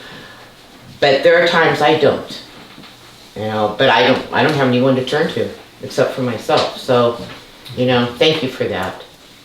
I'd like to respond a little too. We've got our drinking water in, that's good. I think Clarence Chu and Kim George should get some accolades too regarding that. Our lighting, we have SMUD, and we also have Locke Management Corporation lighting. Locke Management Corporation lighting is in our parking lot, and we're responsible for fixing those lights. Last year we spent $400 clearing the trees away from the lights there, but if a light bulb goes out, we got to get it fixed. And it's so high that we have to get an electrician. So that's what we're going to do. When it comes to SMUD and using what I call their freeway lights that are here in town, I don't think they're very appropriate. And if we have option to get other kinds of light or lower wattage or different color, I think that would be good. As far as lighting the alleyways, I need to remind you that the buildings on either side of the alleyways, and actually the walkways too, are privately owned. So there is a certain amount of responsibility regarding those. It's the same issue with the sidewalks. I'm surprised they didn't get brought up. Sidewalks are privately owned. If If you live in the city and you have a problem with your sidewalk, the city makes you fix it and they charge you. However, we've never brought that up as a consideration. What we would like to do is get a grant and be able to fix our sidewalks. You trip on them, I agree. That's what's going on. I would have to check on that light that's up there by Lynette's. I'm not sure if that's a SMUD light or not. Regarding the River Road, we all know when people are going north, as soon as they go through Walnut Grove, they just put the hammer down. We gotta do something up there. I would like to continue looking further in. Angie says that they said no way on a speed bump. I would continue looking into that option. I don't know much about the stop sign issue, where it would go. I think a flashing light thing would help. We look at Walnut Grove, they've got 2 stop signs, they got the flashing light, they got speed tables, and we got nothing. So, you can see where Brock's place is, you can, you know, every month or two there's another smashed up car right there at that corner. Is it our responsibility to do that? No, it isn't. It's department, you know, we can't just fix that. We can make our suggestions. And it's the same thing with this gentleman's problems, you know. I feel for you, man, having people coming in and taking your catalytic converter and cutting your lines, and these issues that the Locke Management Corporation is not a police department, you know. We got to work with our police department, and we have. This thing about Bobby Mondragon, I guess we're just throwing his name around. When I see him, I call. That's it. If I see him, I call. There's not much else I can do when it comes to having a person like that. In fact, it's the problem that we have with our restroom. That's why Ileton closed theirs. Walnut Grove's very aware of the new restroom they're putting in, that you're gonna have problems with that thing. We do the best we can on that. The cops come through. Unfortunately, I live at the other end of town, so I don't know if somebody is doing prostitution or drugs there. But there's some things, and I'm sorry to say, that the Locke Management Corporation can't fix like that. No, I wish we could. So, that's what I have to say. Stuart, can I ask a question about to you, or maybe to the board in general? I seem to recall that there were timed locks installed at the restrooms. They would unlock at 10 in the morning and lock at 4 in the afternoon. Yep. Is that still in place? Yes. And is that it's 10:30 and 4:30. Okay. But people will take rocks and put them in the little hole where the lock is. Yeah. They'll make the door stay open. It's you know, if you have a public restroom in your town, you're not only the crime and everything that people take the paper goods. Joe went out and bought a snake and unplugged it, you know, and people hang out in bathrooms. So the lock is still in place, yes, albeit potentially subverted by ne'er-do-wells. It's still working. Well, Monday when I came down to snake the toilet, the men's room and the women's room were both jimmied so that they were open. Yeah. And that consequently, all the paper goods were gone. Yeah. Every bit. So. What about if you give us the code, like Al's could have the code, I could have the code, and it could be, like, if you need the code, go to this business? Because, you know, rarely do I even send people down to the public restrooms anymore. I'm like, here, just use mine, you know? Well, I have to remind us, we're talking about public safety here. Greg, did you have something? Yeah, I'd like to contact SMUD. I know contacts at SMUD, Dave and so forth. So I'd like to work on the lighting. Thank you. Contact them. That would be great. Great. I'd also like to follow up, I think it was Deborah's suggestion for a community meeting with the Sheriff's Department. I mean, it can't, first of all, it hasn't happened in many years since I've been around. It would be something we should probably try to do on an annual basis. And maybe even one with the fire department. Right, and include Walnut Grove and the other communities. Because then they hear the massive complaints. They just don't hear one town. Okay, That's how I guess fair enough. I don't know how many people show up to these. I quite a Also, few. I also am aware of the relative size of Locke compared to Walnut Grove or other communities. Right. And so I would not want the interest of Locke to be drowned out by the voices from other communities. So, Well, more people they hear, then they hear more people coming with the same complaints from communities that are close in range. We did have a big public meeting at the Gene Harvey Yep. School in Walnut Grove regarding traffic. We had many county officials there. Yep. Once the Google Earth or whatever it is, Google Map Changed and told everybody to turn changed, this the way. traffic tripled overnight. you can contact some of these companies.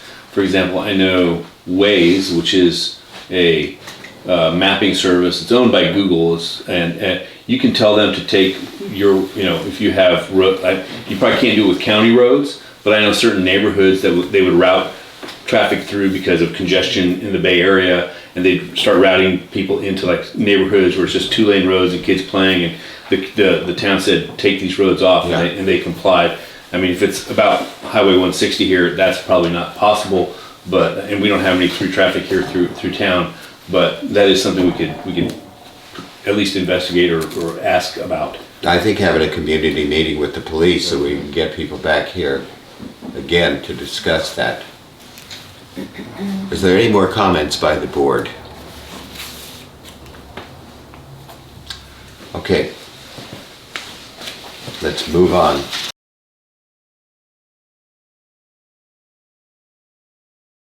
Okay, design review and approval of proposed signage for the Locke Bed and Breakfast and Lockeport Grill and Fountain action item.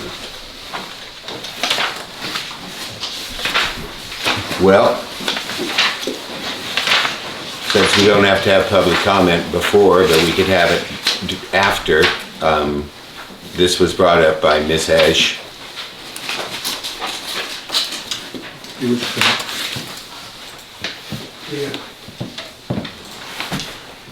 Ms. Esch? Hello, can you hear me now? Yes. Wonderful, thank you. I heard what you said, Mr. Walthall, regarding public comment after my presentation, but actually I would request that you allow Ms. Mendel to make her public comment prior to my presentation, because she submitted a public comment. I want to give her the chance to make that public comment before I give my presentation. Is that okay? No, would you just give your presentation, please? We'll have public comment. Oh, okay. Do all of you board members see my item number, the written submission that I made regarding my signage proposal? And the 2 photographs that accompany it? Can anybody see that? Yes, would you explain it, please? Thank you, yes. If you look at the photos that are attached to this item, it shows you the sign locations for, I'd like to have 2 signs, 2 separate signs, one for my bed and breakfast, Locke Bed and Breakfast, and one for my Lockeport Grill and Fountain. They would be similar rectangular shapes as the existing signs that are up at the top of, up by the entrance into Locke. There are approximately five large signs up there, or different sized signs up there. Some are attached to the fence and some are just sitting by themselves near the fence at the entrance of Locke. I would like to make my own signage that with historic materials, wood and paint, not plastic, because I'd like to comply with the Locke Special Planning Area Ordinance for suggestions, or the guidelines for signage. And so I'm asking that your board or your Locke Design Preservation Committee, it used to be called, please review my proposals before I am able to obtain a county sign permit from the county. It's part of the process within the Locke Special Planning Area Ordinance. And if you look in your packet, I think it's the very last page in the packet, I have a link within the packet that you could copy paste into your browser, or hopefully, or maybe Manuel printed them out, I'm not sure. But the Special Planning Area Ordinance, if you're not already familiar with it, it addresses signage in Locke and what's allowable, what's not allowable. Also, it is within my, Ms. Mendel, my neighbor, submitted a written comment into your packet opposing, saying that she doesn't want the board to waste their time reviewing my sign proposal or my heating proposal. And she's saying that the Locke Management Corporation doesn't have any jurisdiction over my signage in that location up at the top of the entrance of Locke, at the top of the hill there. She might be correct regarding that sign location, that maybe LMC doesn't have any jurisdiction and that it's strictly within the county's reviewing only. But the Locke Special Planning Area zoning map, which is, I think it's one of the last pages of the Locke Special Planning Area Ordinance, it shows that entire portion is actually part of the Locke Special Planning Area Historic Zone. So, and just like Main Street is actually owned by the county, but I'm sure that Locke Special Planning Area Ordinance covers any signage on Main Street as well, even though it might be directly over the county street, county road, Main Street, and that would most likely require the Locke Design Preservation Committee or the entire LMAC board to review any signs there, just as lights, smokestacks, new windows, new doors, new satellite dishes, new sheds, etc., that are all part of the multiple review process towards obtaining a permit from the county. If I am incorrect and don't need a review from this board in order to add a sign to the mix of the other existing signs that are at the entrance of Locke, then please simply provide me, I ask you to simply provide me from a letter or an email from LMC or the Locke Design Preservation Committee stating that I don't need a review from them, so that I may directly work with the county to obtain a sign permit. That is my presentation. Thank you. Okay, I'd like to open this up to public comment.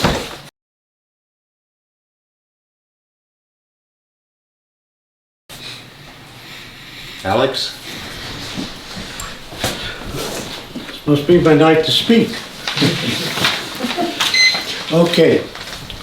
Locke is on the Registry of Historic Places. As such, I think we're mandated to keep Locke as historic as possible, and we have to be very careful about what we change in terms of the appearance of the outside of Locke. I've looked at these type styles that's been proposed for the signage, and I find it really garish. I mean, you look at the other signs that's on the existing buildings now, and how does this compare with what you see at the grocery store, the fish market, at the dry goods store, at the gambling hall? Compare those typefaces with what's proposed. And how does it fit in? Look at the colors. How does that go in and match the town? I used to work for Parks and Recreation for 14 years. I worked with their historic preservation section. And I know they take great pains in doing the research in terms of how things looked at a certain period and how things fit in with the environment. So I would advise your Design and Review Committee to really take a good look at this and how these signs would impact the appearance of Locke. So, and yeah, I take your time and do the research, because it's, once you get these things going, you know, you can start the snowball rolling and anything can happen. So you're setting a precedent is what you're doing too. Thank you. Thank you. Angie? Yeah, I think that we have to have some kind of democratic process, because I know Al's and the Seekers has a sign, and I don't know about Strange Cargo, so I don't know if they had the same application of going through the design review. And you know, one of the issues I have is that the design review is the same as the LMC, and none of you, I mean, I don't know if any of you are designers, and if any of you are historians, or any of you are planners, any of you are preservationists. So how can you judge based on the lack of expertise to be designed? Plus, it's a conflict of interest because of the board and the residents and the owners. It's such a contentious town that there's going to be bias on who can and cannot put things up. So I think maybe the LMC should really think about that. And in terms of like design, my dad does have a point, but at the same time, then you got to go backwards and look at all the other signage, including the signs that haven't been reviewed and the signs that have been reviewed, and there's like a lack of cohesion. So I think Martha's sign is her logo of what she has on her store, just like the Seeker and just like Al's, and that's where that design comes from, Dad. So I just want to make a point that I think it's good to have advertisement that there is a bed and breakfast in town. I didn't even know there was one until I moved here, and a lot of people would ask me when I was at the boarding house with my mom volunteering if there was a place to stay, and I would say no. You know, I had no idea because it's not listed on the website, and there's no sign. So I think it is important that when people come visit, they do stay at Martha's, because there's no other place to stay except for maybe the Airbnbs that exist in town. So I just think that there should be a really democratic process with the design. Deborah had her hand up first. Yeah, CCNR's Article 7. That's about the Design Review and Preservation Committee, Section 7.1. The Design and Review and Preservation Committee shall be the board of directors of the association unless the board appoints a subcommittee of the board. And I think certainly this board can handle that. If there's a sign that, or a design or something that comes up and a board member is normally part of that committee, well then they have to recuse themselves and leave. And that is what I did once when I was doing a window on my property. I just literally left the building and let the board decide what they need to do. So that's how it's handled. That's the law. Douglas? Yeah. Okay, so many of you might know that I have been campaigning for the health of the merchants in Locke. I think it's important that the merchants in Locke get the business, and when the merchant gets the business, they have the money to pay to fix their buildings, and then the goods cycle goes around. And I think that Ms. Esch, I think she has outfitted her property in the best way she can, and it's probably better than many of the establishments here.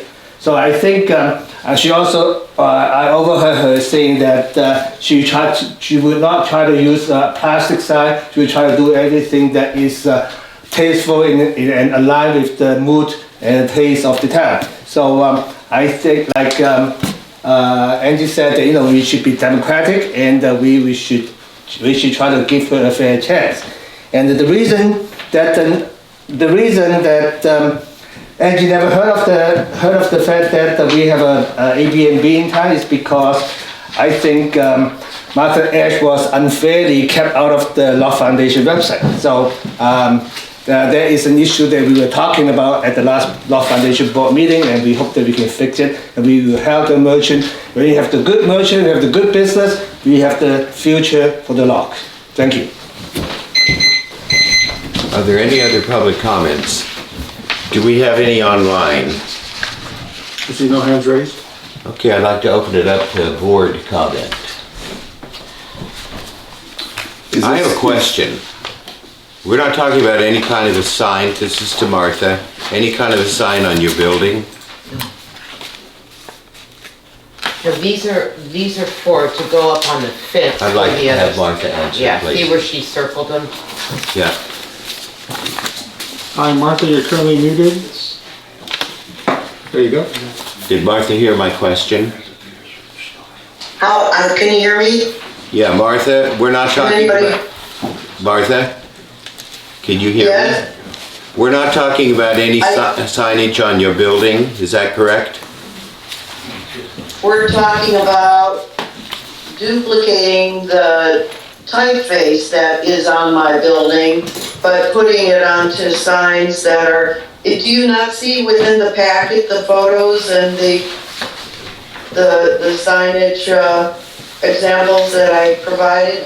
Yes, I did. So, to be specific, we're talking about signs placed up on the River Road by the back of the boarding house museum. Is that correct? Up on either side of, on both sides of, I think, the Al the Wasp sign that's up there by the entrance, and between Al the Wasp and Jimmy's Seeker sign would be one, and then on the other side of the Al the Wasp, and then across the street at the other portion of the entrance next to the Al the Wasp. Now, I didn't have a photograph of that one, but if I could have one there too, I would appreciate it. Is that county, Martha, is that county property or Locke Common area? I'm not sure. I'm not sure if it's county or if it's Clarence's on one side and the state parks on the other. I'm not sure. There's already two signs there. What? There's already two signs. Alda Watson Seeker has a sandwich sign up there. So maybe you should ask them if it's county. Excuse me here. The reason I'm asking is the Locke Design and Preservation Committee is asked to address what goes on the sign, but not where the sign goes, or is this the Locke Design and Preservation Committee would eventually vote on what's on the sign and also where the sign goes? That's my question. Probably, yes, probably both of those issues. What goes on the sign and where the sign is located, how it is fixed into the ground. I'm proposing that I fix it with rebar to go down like 12 inches coming off of the sign, going directly into the ground to help hold it in place. I noticed that Ginny's sign gets knocked over an awful lot. And that could be the wind blowing it or somebody kicking it or something like that. And then the Alawat sign is bolted into the fence up there. And I think that's the LMA's fence, is it not? I believe that's common area. Okay, well, could I get your permission for common area, Locke Management Association, common ground to put my sign up there as well? Because, beside the other signs that I'd like to exist. finish board comment. I'm done with my comment. Are there any other board comments? I'm in favor of it. This is Eric. Martha. Okay. I assume one sign is for the bed and breakfast and the other's for Locke Grill and Fountain, so hence the need for 2 signs as opposed to 1. But I mean, without, to Douglas's point earlier, you know, without people knowing that there's a place to go in town, it's really easy to drive by this little place. So I'm in favor of it. Yeah, there is that one sign right up here that I hope I put money to, and, you know, it just doesn't seem to attract anybody. You know, the sandwich signs do attract people. They also get stolen. Oh yeah, I've had signs hanging. As I can attest to. Well, the reason I bring up location is Martha Esch wants us to approve its location, and if that's county property, it doesn't have anything to do with us. I could see us voting on, I'm even wondering why we're voting on putting a sign up there. None of the other signs that are up there had to be voted on. Because someone's gonna call the county on her.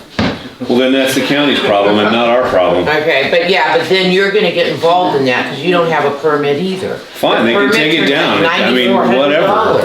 We'll deal with it. So that's, yeah, I mean, maybe we can come up with a way, you know, I don't know, like. Why don't we just let her put it up there, and if somebody wants to make a stink of it, then the county can deal with it. Okay. That sounds like a plan, because then everybody gets, you know. So we're talking 2 different issues here. Okaying the design of a sign is well, I don't even know why Martha doesn't just do it. Because someone will call the county on her.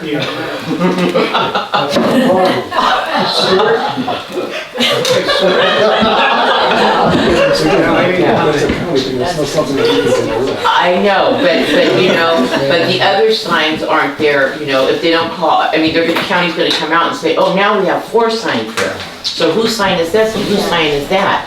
And then it's gonna turn into that great big, now what do we do? Russell, I'm sorry, but the public comment has been closed. Has the county called anybody on the other side?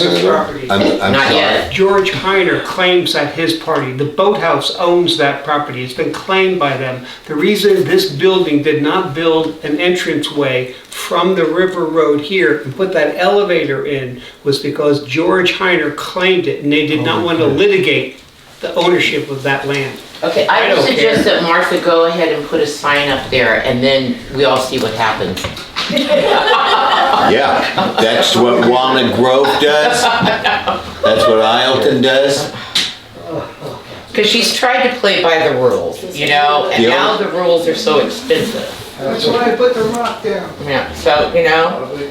But again, what Martha is bringing up is before a county permit Yes. can be issued, it's highly recommended, it's not mandated, but it's highly recommended that it go through the Locke Design and Preservation Committee. So my problem is, we cannot say, put it wherever you want.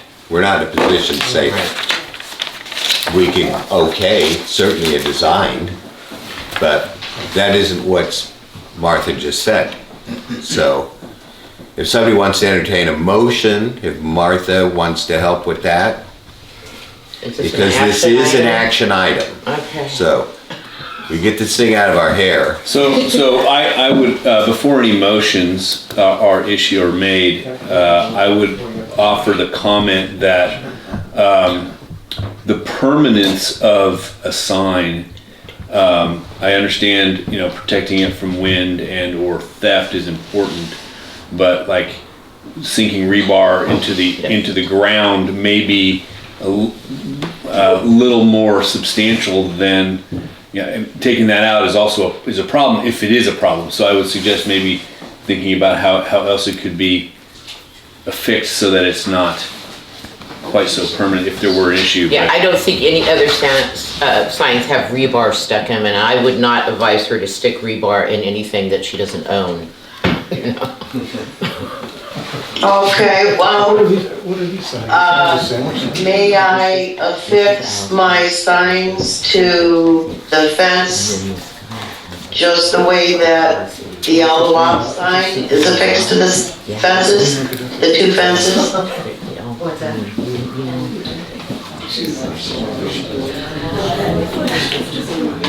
Does any board members have a comment to that? The only comment I have is I'm fine with that. Seeing as how that's how our sign is affixed. Is this something we can handle here? Yes. Yes, until the county comes and says we can't put signs up there. Lisa, you want to make a motion? You got one up your sleeve? Okay. So let me look at the agenda. I move that Martha's designs be approved. I second it. I will make a second motion after we vote on this motion. All right. You want to amend your motion though? The motion is that Martha's designs be approved. All the, And could you write me a letter? Write me a letter, please. This will be in the minutes, Martha. This will be in the minutes. A letter to the county. And if the county wants to see something, they can send it to us. This will be in the minutes. Are you gonna send this to the county, or are you just gonna put up your sign? No, I'm gonna get a a sign permit before, if I don't get a sign permit, someone in the town will immediately call as soon as my sign goes up and call the county and say that I'm not allowed to have it there. That's what happens. okay, there's a motion on the floor. Did it get seconded? I second. Let's have a roll call vote. Okay. So, motion is to approve the design. Member John? And location. And location. First motion is just for the design. Design, Yes. not location. Okay, so, again, the motion is for approval of design. Member John? Yes. Member Wu? Yeah. Member Lum? Yes. Member Kirk? Yes. Member Prosser? Yes. Member Walthall? Yes? Member Heath? Yeah. And the motion carries? Okay. Now, do we have another motion? I would move that Martha's proposed signs with the designs we just approved, be allowed to be affixed to the fence in a non-permanent fashion, such as they would be either anchored via a cable, so they are not stolen or blown away by the wind, or bolted to a plank such that that they're secure enough, but not that they be permanently dug into the earth. I second. Is any comment here on the board? Okay, let's call for a roll call vote. Are you clear on that, Martha? Not entirely clear. A non-permanent, okay, attached to the fence. Yeah. How, with a cable, you say? Or a chain? I'm not completely sure what that means, because for instance, the Alawaps sign is attached with a big, like, slug washer, and then a bolt going through the sign and the fence post. Yeah, same. Either a cable or a chain, or similar to Al's sign, a bolt. Okay, that's clear. Thank you. Could you put that on there? I thought I put that in the motion. Within your text. We put it within the motion, and there will be a copy of the motion with the minutes. Marvelous. Thank you. Okay, do we have a roll call vote on that? Okay, the second motion is to allow the signage affixed to the fence in a non-permanent fashion. Member John? Yes. Member Wu? Okay. Member Lum? Yes. Member Kirk? Yes. Member Prosser? Yep. Member Walthall? Yes? Member Heath? Yes. Motion carries. Okay, agenda item 9.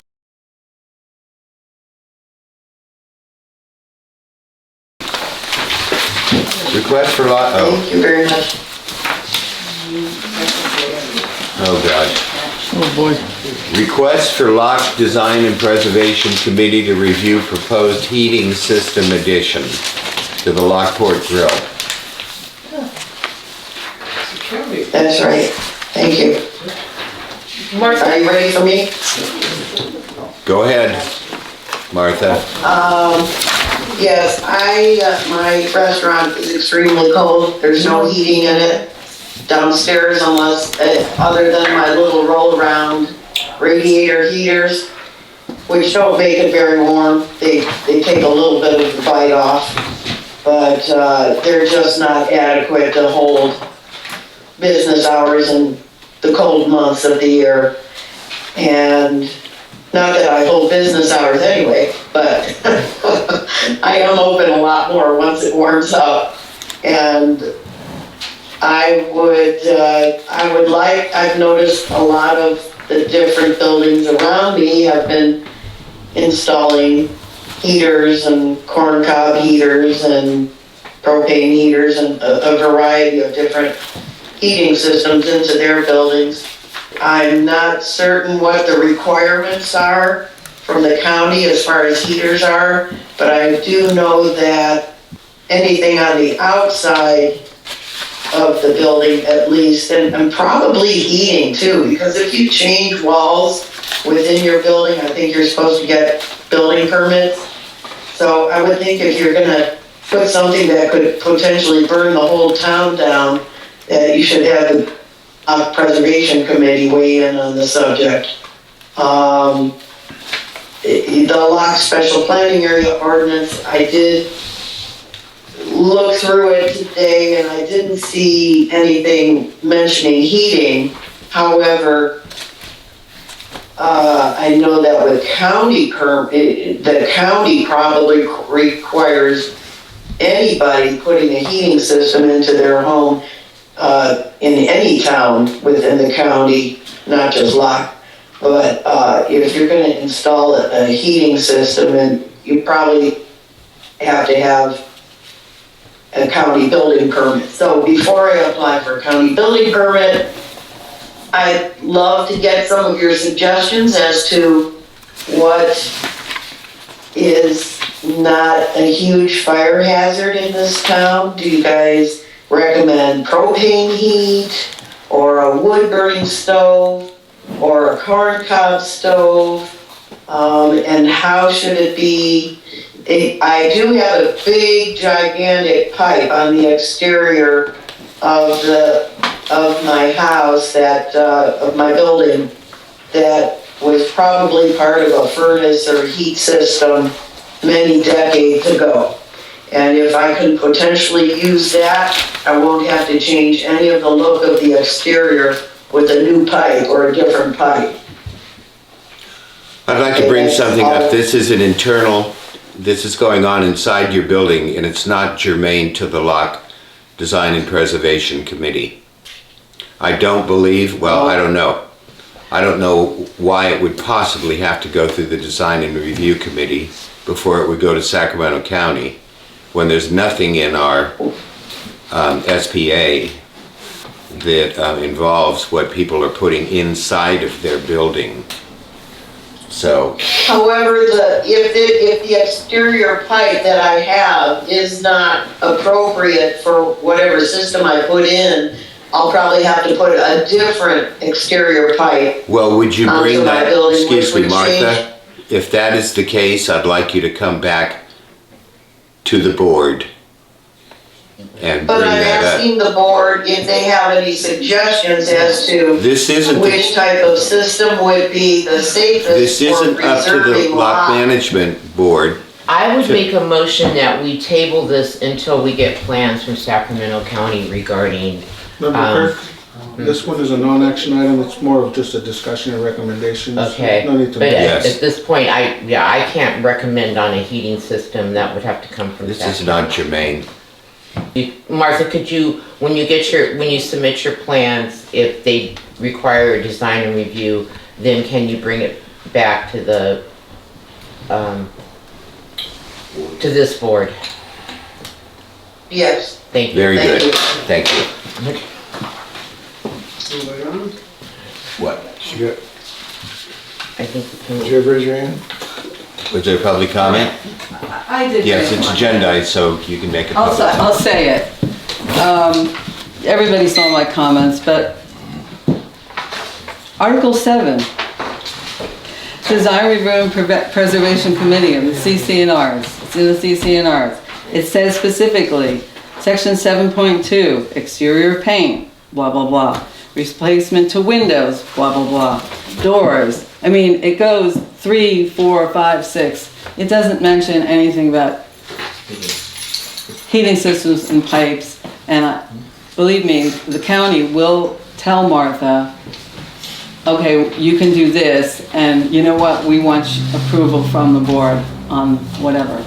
But chances are, if it involves a heating system, their code is their code, period.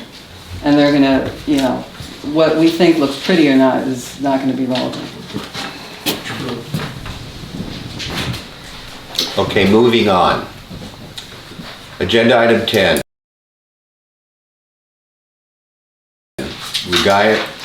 Regarding hiring a town manager. Honey, do you have anything you want to say about that? I'd like to follow up with the Mercy Housing, so that is a responsibility that I have, and also with advertising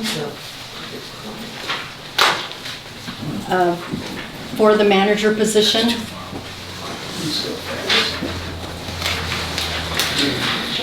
Are you asking to advertise for it? I'm not asking to advertise, that I'll be following up to do that. And also communicating with Mercy Housing California on property management responsibilities.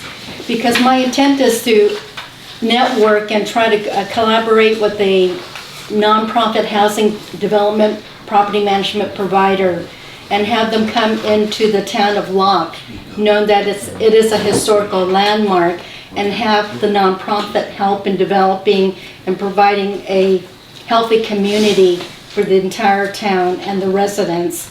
So I will follow up to talk to a nonprofit housing developer, that's Mercy Housing. Is there anything in our package regarding Mercy Housing? There's nothing in your package Okay. at the moment. Okay, I'm going to open this up to public comment. Discussion regarding the hiring of a town manager. Alex? I'm not sure what the Alex Eng, same guy. I'm not sure what the qualifications or the requirements of the town manager is as listed. Could you go over that? We'll touch on that during board comment. Okay. Is there any comments on Zoom? I do have one.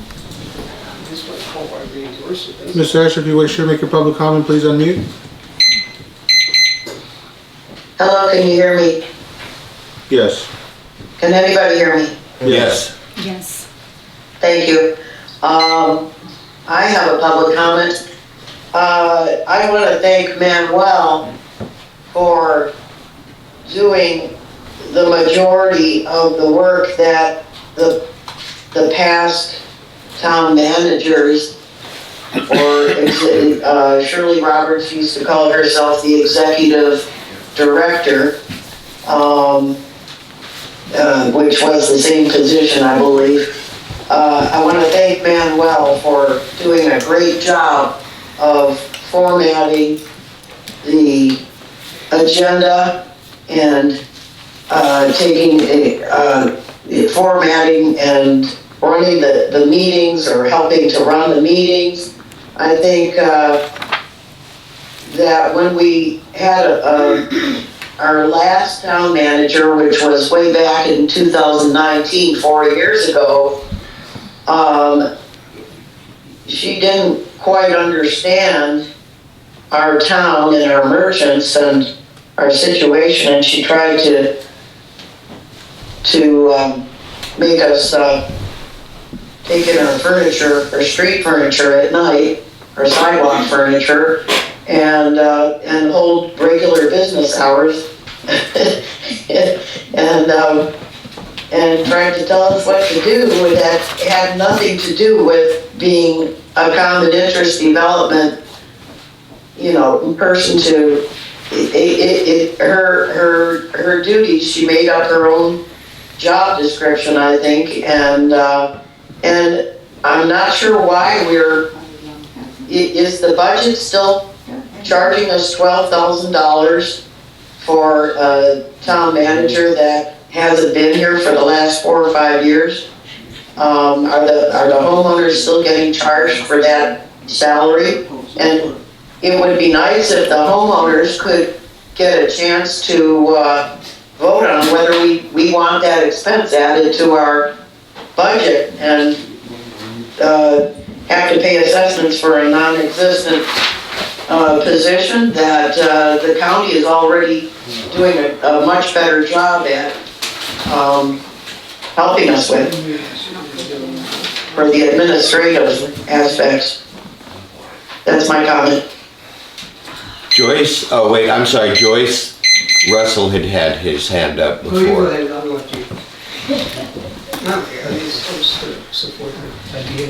Now, the last town manager I recall was Wayne, and I thought he did a wonderful job. He was professional. He worked with the residents and the townspeople. He had good negotiation skills. He had no trouble getting the assessments. And I would recommend that the next town manager that you hire is professional, has good negotiation skills, can work with people, especially the residents and the property owners, because you really need that. And it should not be somebody from Locke, no friends, no relatives, but an actual professional town manager that could run this town and make your job a lot easier than it is now. That's it. Thank you. Russell? Yeah, I concur. I like exactly what you said. We need someone to walk the property, not sit here and make up stories. Walk around, look at the property, see what needs to be done, see the roads, make a report, bring it to the committee, talk about it, and make sense of it and move forward. I mean, there's 12 people running a town of 65. I mean, this is a very difficult bureaucratic way of being, especially following the Brown Act with cameras, because most of the owners of the buildings don't want to show up. It's dance like no one's watching. Well, no one wants to speak and see themselves the next day on social media. They just don't want that. So it's hard. This process that's been created by the county 20 years ago is very difficult to move anything forward. But with a town manager with some insight and diplomatic skills, it would be wonderful. Thank you. Thank you. Do we have any more public comment on Zoom? I don't have any hands raised. I'll open it up to comment on the board.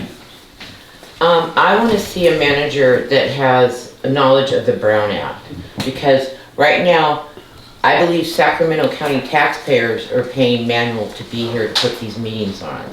And thank you, Sacramento County taxpayers, because it's one small benefit that they give the town. Right, one teeny weeny no disrespect intended, Manuel. But I mean, for crying out loud. But if we were just a homeowners association, this would not be happening. Correct. Okay?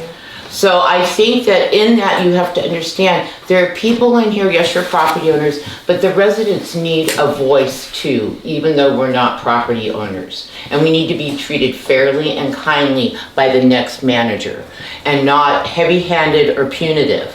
We're all trying, this is a strange little community. We're not all compliant with all the rules and regulations, and there needs to be people need to not overdo it on that, and that's what I don't want to see in a town manager. But they should take over the responsibility of Manuel. That's what Shirley Roberts did. We didn't have the county doing all of this. But we're a public entity. I have to fill out a 700 form. I have to take a 2-hour class so I know what isn't a conflict of interest, or that I don't take money or give jobs out to people that are my friends that are here. So, whoever is the next town manager has to have an understanding of Brown Act and Davis Sterling. Okay, they've got to understand that, and then maybe we can look at the bylaws. That's a pretty tall order for a town manager. Well, then what are we going to, we come under both of those. I didn't create this. I understand that. I'm just saying that's a pretty tall order for a town manager. Well, but if Sac County and Do we want to hire a lawyer for a town manager? Because you're asking them to understand the Brown Act and the Davis Sterling Act. Well, they have and the interpretations under. They have to. Okay. They do. I mean, that's the document that says what we are allowed to do and not to do. So we need we need that. Yeah, we probably need, Pat Hume said you probably need to confer with a lawyer for the Davis Sterling regulations that we come under. We better up the assessment so we can pay for this person. I know, but that's what I'm saying, Yeah, it's not, but I don't want to be breaking the law either. Nobody So, does. and I want to be able to, the Brown Act is about transparency. And everybody in this room, whether you're a property owner or not, they have the right to participate in these meetings, to ask for public requests, and we need somebody that can, a town manager that can help on that. And Shirley Roberts did. I totally agree the town manager needs to be capable to run a meeting. I personally value the county's involvement because I think to whoever made the point about it shouldn't be someone from Locke. That's absolutely correct. And Manuel and the county infrastructure that supports this sort of public forum where people can show up and make their voices heard, which is absolutely vital. There's a channel back to Sacramento. And so, I do not want to replace. It's not an option. I don't want the town manager to replace Manuel because I really value the county's being involved. This is whatever Eric Heath's personal opinion. Right. But I do think a town manager is needed, and I'm fine with it. I just think, and I apologize if my opinion about it being a tall order that they be well versed in the Brown Act and David Sterling is. Those are the laws that we come under as a board. So I understand that very well. But as long as Sac County is willing to pay taxpayer money from Sacramento County to have this kind of service, great. But that means that we are a public entity.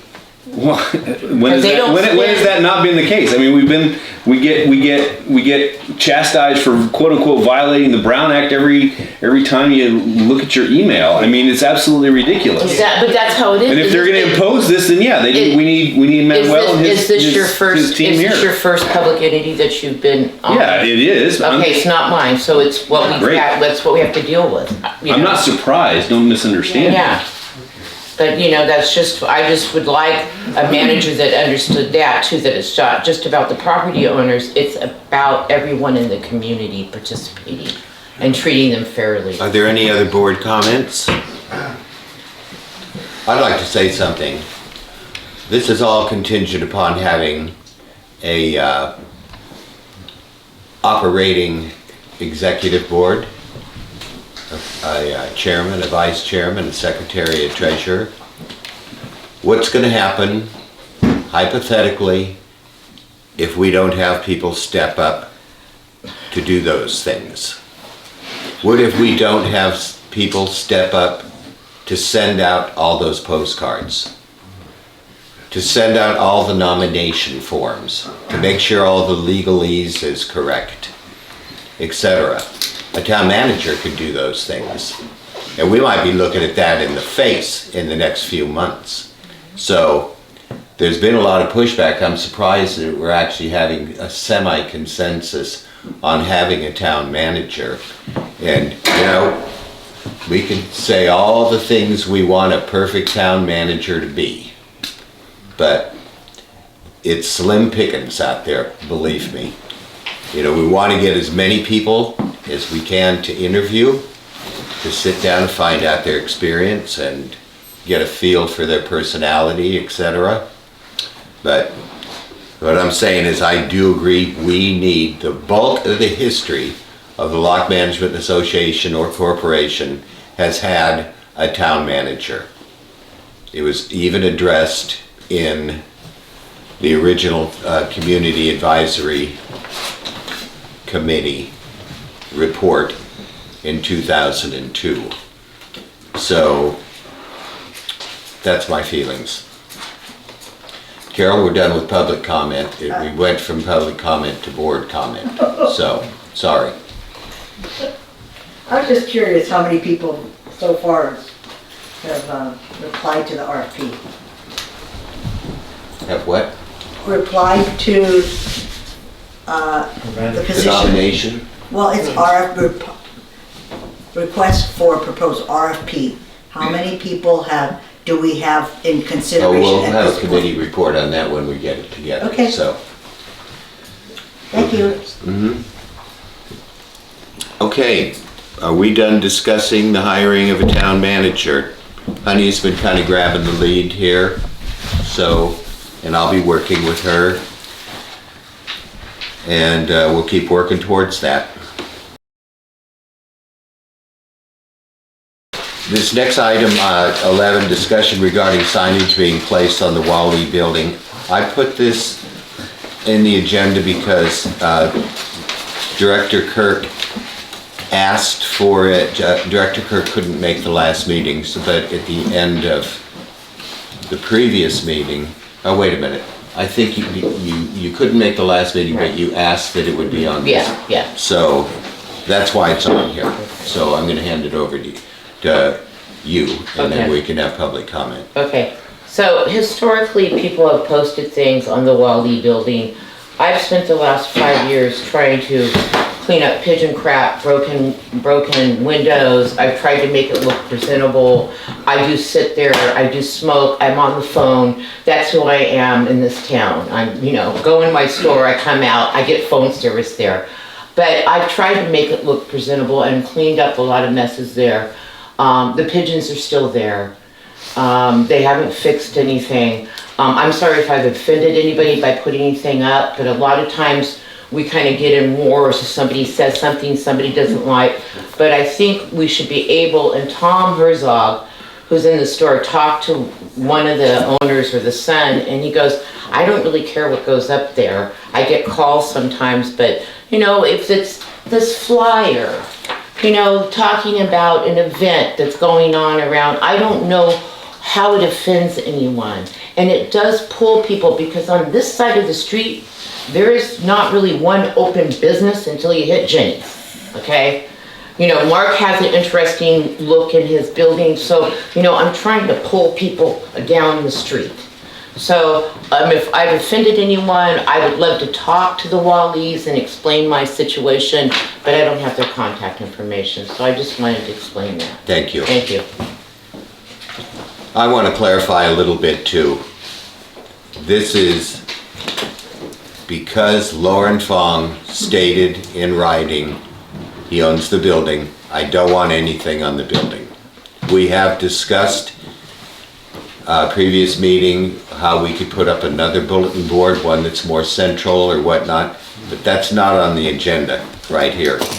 This is just placing things on the Wally building. So, now is there any public comment regarding that? Deborah. I don't know if, I'm very well aware of that, that Lauren Fong wrote to the LMA, because I alerted him to the fact that there were, very contentious, negative things being posted on the building, and that people were stapling things to the boards that are protecting the broken glass. I mean, to me, stapling, and people have stapled on the front of the late Carol Hall's building. I mean, just take a stapler and staple it on the front of someone's building. It's beyond me that people think that's okay. And worse, that people post, nasty things about other residents in town. It's just highly inappropriate. So maybe what should have been in the packet is the letter that he wrote, which was thanking this matter being brought to his attention. And he said, thank you very much for sending this to me. This was addressed to the LMA, and maybe it should have been in one of the packets. I'm in agreement that other residents should not use the boarded up window as a posting area for our dearest Wally building, As you are aware, Mom passed away last February, and I am in the process of getting the building cleaned up and repairs to the roof and windows to keep the pests out. I would ask, just as was requested by my mother, Lorraine, that no postings or notices be placed on our building. It appears that the residents have ample access for posting on the town's public bulletin board. I would ask that the Wally building, a private property, not be used for this purpose. Please feel free to contact me for further questions or concerns. You have my permission to read this email to the board at your next meeting. I do ask that you do not post this letter or building pictures on any social media sites. So That was sent to the LMA? To the LMA Okay, on so September 19th. We have a copy of that somewhere? I don't know. Okay. You can look at the copy in your files there. Okay, I'd like to move on.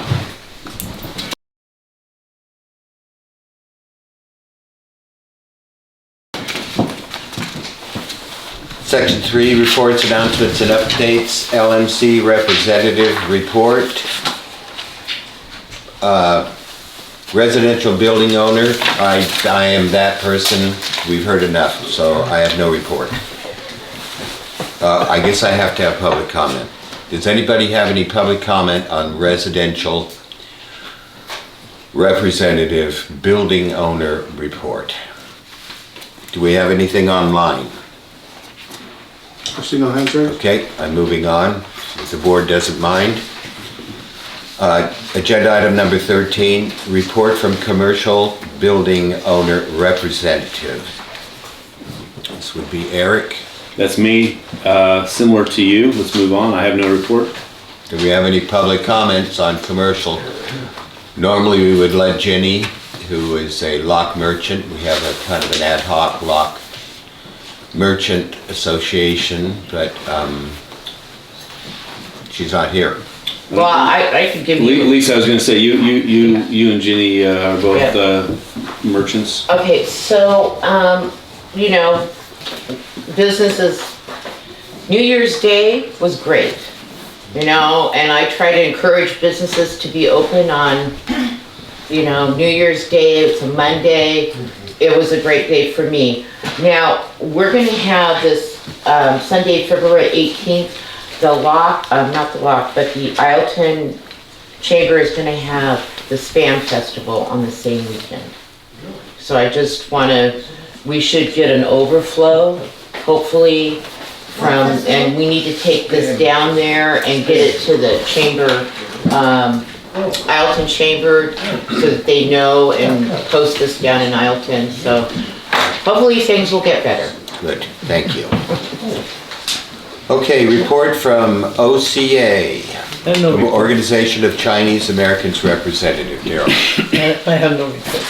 Okay, any public comment on Organization of Chinese American Representative report? Okay. Agenda item 15, report from Chinese American Council of Sacramento, CACS. Greg Jung, representing CACS. CACS is coordinating a potluck barbecue small community fair at Fiddletown in September. I know it's way in advance, but it's an activity. We're looking forward to this event. That's all I have. Which town? Fiddletown? Fiddletown, yeah. That's September 7th. Is that the park next to the Chukey? I think so, yes. Okay, thank you. Okay, report from Locke Foundation representative, that's Honey. I'd like to report that Locke Foundation is hosting a Lunar New Year celebration on Sunday, February 18th. We do have new newsletters at the side. In your agenda package, we do have a poster. So some of you who are in different organizations, please share that and announce it in your organization and encourage people to come. The events will host the Eastern Ways Lions at 12 noon. In addition, Locke continues to offer and provide tours. On December 6th, We hosted a tour for elected officials from Southern California. This is part of the Latino Water District Council. So these folks had a short tour of the town of Locke, and they were also touring other communities in the Delta area. So Thank that's you. all I have. You didn't mention the dragon dance for the Year of the Dragon. Yes, we're having the big dragon there, not just the lion dance, but the dragon dance. On the 18th, right? Yes, Okay. and this is the Locke Chinese New Year celebration. We're not referring to it as Lunar New Year, just in case people look it up or whatnot. Thank you, honey. Chair Walthall, I have a Zoom public comment for this item. Okay. Ms. Esch, if you can unmute yourself for your public comment. Thank you. I have a question for Ms. Lum regarding communication that I made to the Locke Foundation. I wrote them an email requesting that Locke Foundation include my 2 Locke businesses in your advertising for your websites and your printed materials that you put out to the public, because I feel like it would help my businesses greatly if you included my Locke businesses. And I'm wondering if you can tell me, has the Locke Foundation held a meeting and addressed my letter at your meeting? Can you tell me? Thank you. So this is only for information sharing. It's not question and answer. Could you get us an answer? Because I think it's really important that the foundation supports all businesses. Does the foundation have a advertising portion of their newsletter that they charge merchants for No. place an ad? No. They do it for free, but Martha's not in there. Oh, you do it for free? Yep. Like we Well, don't it's even not have in to our- read. We don't have an ad in the newspaper. Regarding the Locke Foundation, you know, it has a Facebook page. What has happened with, say, Delta News? There are, 7 businesses in Delta Life now? Yeah, well, and The new Delta Life. and the other version of it. Clarence Chu pays, and these are 7 businesses or museums that are here in town. Clarence Chu is nice enough to pay for half of it, and the Locke Foundation pays for half of it. That's the only paid advertisement that the Locke Foundation does. So, I was just thinking if you had a distribution channel and you could accept advertisements, you could also charge to put those advertisements. We could, This is but- just an idea. It has Yeah. nothing to do with Locke Management Corporation. It was just a question about the Locke Foundation newsletter. and All again, this the stuff. Locke Foundation has nothing to do with Locke Management Corporation. You know, they're completely separate. Any other questions regarding the Locke Foundation report? Okay, I'll have to skip this. This next 17 is a report from our historic preservation representative, which is Virginia Giles, that can't make the meeting tonight. And is this a surprise for you, Lisa? The report from Sacramento County No, Board well- of Supervisors appointee. Right, so I'll just keep trying to Department of Transportation, especially for Plot A, because I want to make sure that that's done. And is anybody on the board going to contact the sheriff's office about maybe a joint meeting? Because there are some associations. Would you like to? Yeah, I'll give them a call and I'll try to find an association in Walnut Road. Maybe we can double up. That'd be great. Okay. Thank you. Agenda item 19, is there any staff update? No staff updates. Okay. Now, are there any director comments, reports, and announcements? That's agenda item 20. I would just like to see on the next agenda, how citizens go through doing a public request through the Locke Management Association, because they keep getting sent into the county, and the county doesn't have all the information. So we're gonna have to establish a way. Request for what, Lisa?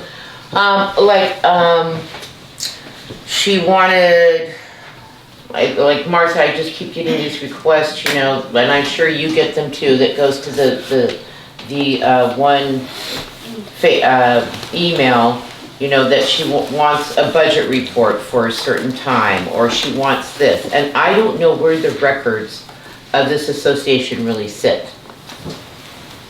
And so I don't know, Sac County doesn't have all of our records. So she's having issues trying to get public requests. So She's had a response from the board. Okay. And she's acknowledged it. Okay, Yeah. okay, Yes. okay. So, because public requests have certain time limits, and then that we have to respond to them, and, you know. Yes. You know, whether we like this or not. So maybe on the next agenda, we could put answering public request. Public information request. Thank you. Are there any other director comments, reports, or announcements? I do, Stuart. I apologize on my CACS report. I forgot to inform everybody. We have a beautiful calendar that's over there for sale, produced by one of our directors with CACS. It's a fantastic calendar for 2024, talking about traditions of various times of the year with Chinese traditions and foods. So take a look at it over there. Thank you. How much? Okay, How much, I'm gonna Alex? open this up to public comments not on the agenda, and I'm going Hey, Rolfo. to pick. Oh, yeah. Apologize, I believe Russell might have had a comment on item 20. On item number 20, Russell? I mean, on 24. 20 is director Yeah, it comments. doesn't have to. You can choose. Yeah, I want to comment on your comment. Okay, Oh, just simply. it's agendized, so you can do that. Right, it's agendized.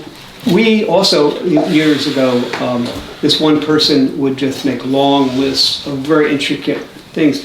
It would take 15 hours, 20 hours, so I suggest that the board hire a person for some amount of money to pay for those requests and charge the person making the request. Unless it's a short thing, a small thing, one request, one agenda. But when you see a request for 7 agendas from 5 years, and it's an impossible request, that's all. So I would ask that the board hire someone, high school kid, for whatever amount of money, and charge the person requesting, because it's only fair. Thank you. Stuart, I'd like to add something to the agenda for next meeting.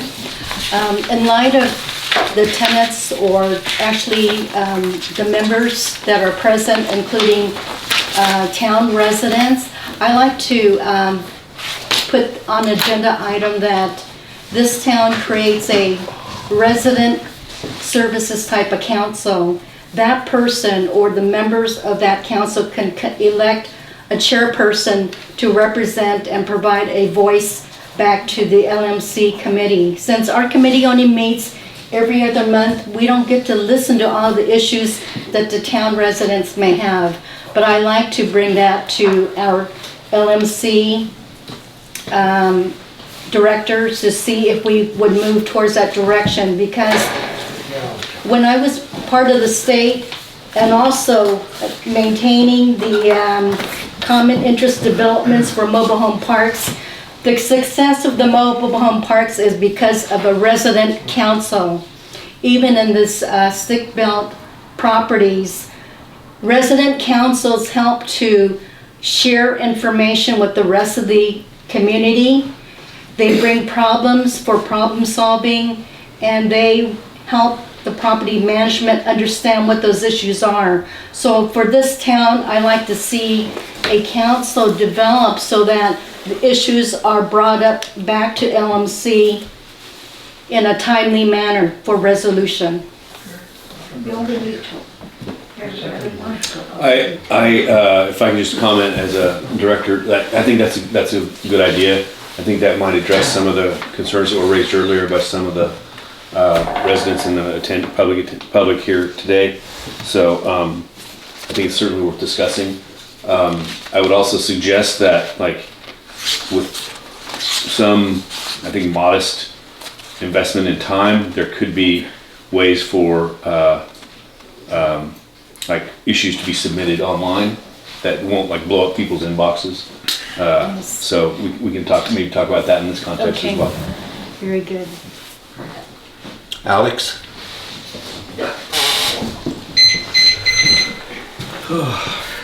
Thank you for your patience. It's been a long meeting, a long evening. But a couple of things. The calendar sells for $20 each. It goes to a nonprofit 501c3 organizations. And among the things that they do is to support Locke. We give $500 a year at least, or is it $1,000? $1,000 every year towards the Locke Foundation. So this is how we raise money to fundraise. So it's a great calendar. It has a lot of cultural history, recipes, Chinese holidays, why we celebrate certain holidays in a Chinese town. I think it's good for you guys to know what's going on. So anyway, item 2, I want to clarify who Angie Eng is, okay? Angie is my third daughter. This, I hate to cut you off, but this is director comments. Oh, I'm sorry. Yeah. I thought it was, I thought we were into... Director comments, reports, and announcements from the directors. Oh, I'm sorry. No, it's okay. Okay, strike that. I'll buy a calendar. Chair Waltham? Yes. I believe I have one more party in the Zoom for public comment on item 20. Okay. Martha, were you looking to make a comment on item 20? I thought this was public comment No. on the agenda. Not yet, we're still on item 20. Okay, excuse me. Okay, I'll put you back on. I will be silent, thank you. Okay, are there any other director comments? Yeah, God, I hate to do this, but I talked earlier with Corliss and Carol. Yeah. And that they wanted to make sure that the list that they had for descendants, ascendants, was merged with the list that we have. This is gonna be their public comment. Okay.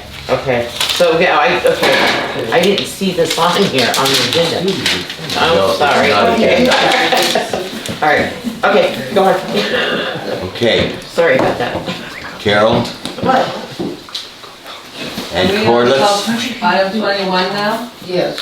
we are on, So that's good that we have this down. it says item 25 on here, but it should be 20. 21. The updated version is 21. So basically, I'm here to talk about the Locke PRDA. As you all know, Locke is a unique and singular place that holds a special significance for the Chinese American immigrant history. And these people who made their lives here deserve recognition. So many people have commented to me that these are original residents, and they've said that this association is long overdue. The Locke PRDA stands for Locke Prior Residents, Descendants, and Ascendants Association. It is a new nonprofit, and our mission is preserving the past and educating the future. We're here to advocate for the interests of the Locke residents and descendants, to preserve the Chinese American history and legacy of the Delta and Locke, to educate the public and future generations so that they understand and can appreciate Locke's Chinese historic significance.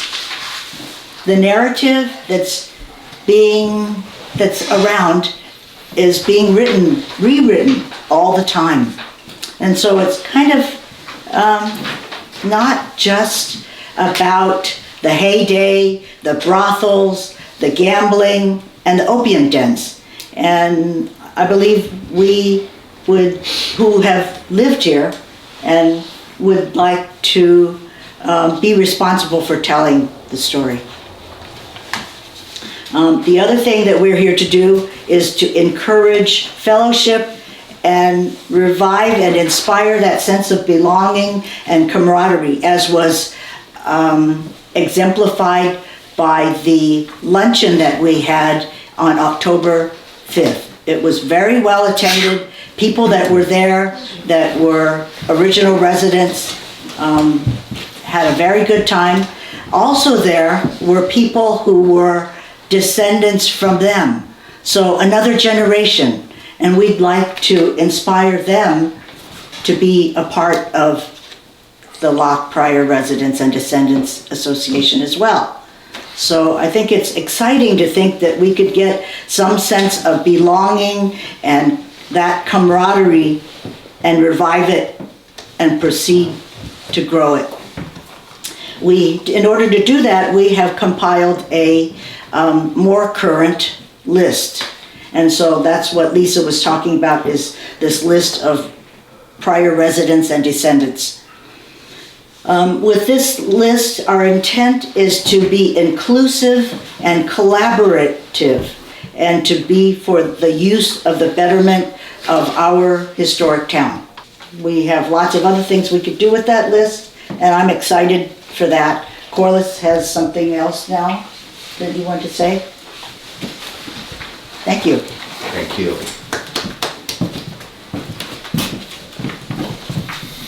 Okay, I handed out a letter that we put together, so I think you're already familiar with it because it was a part of the package.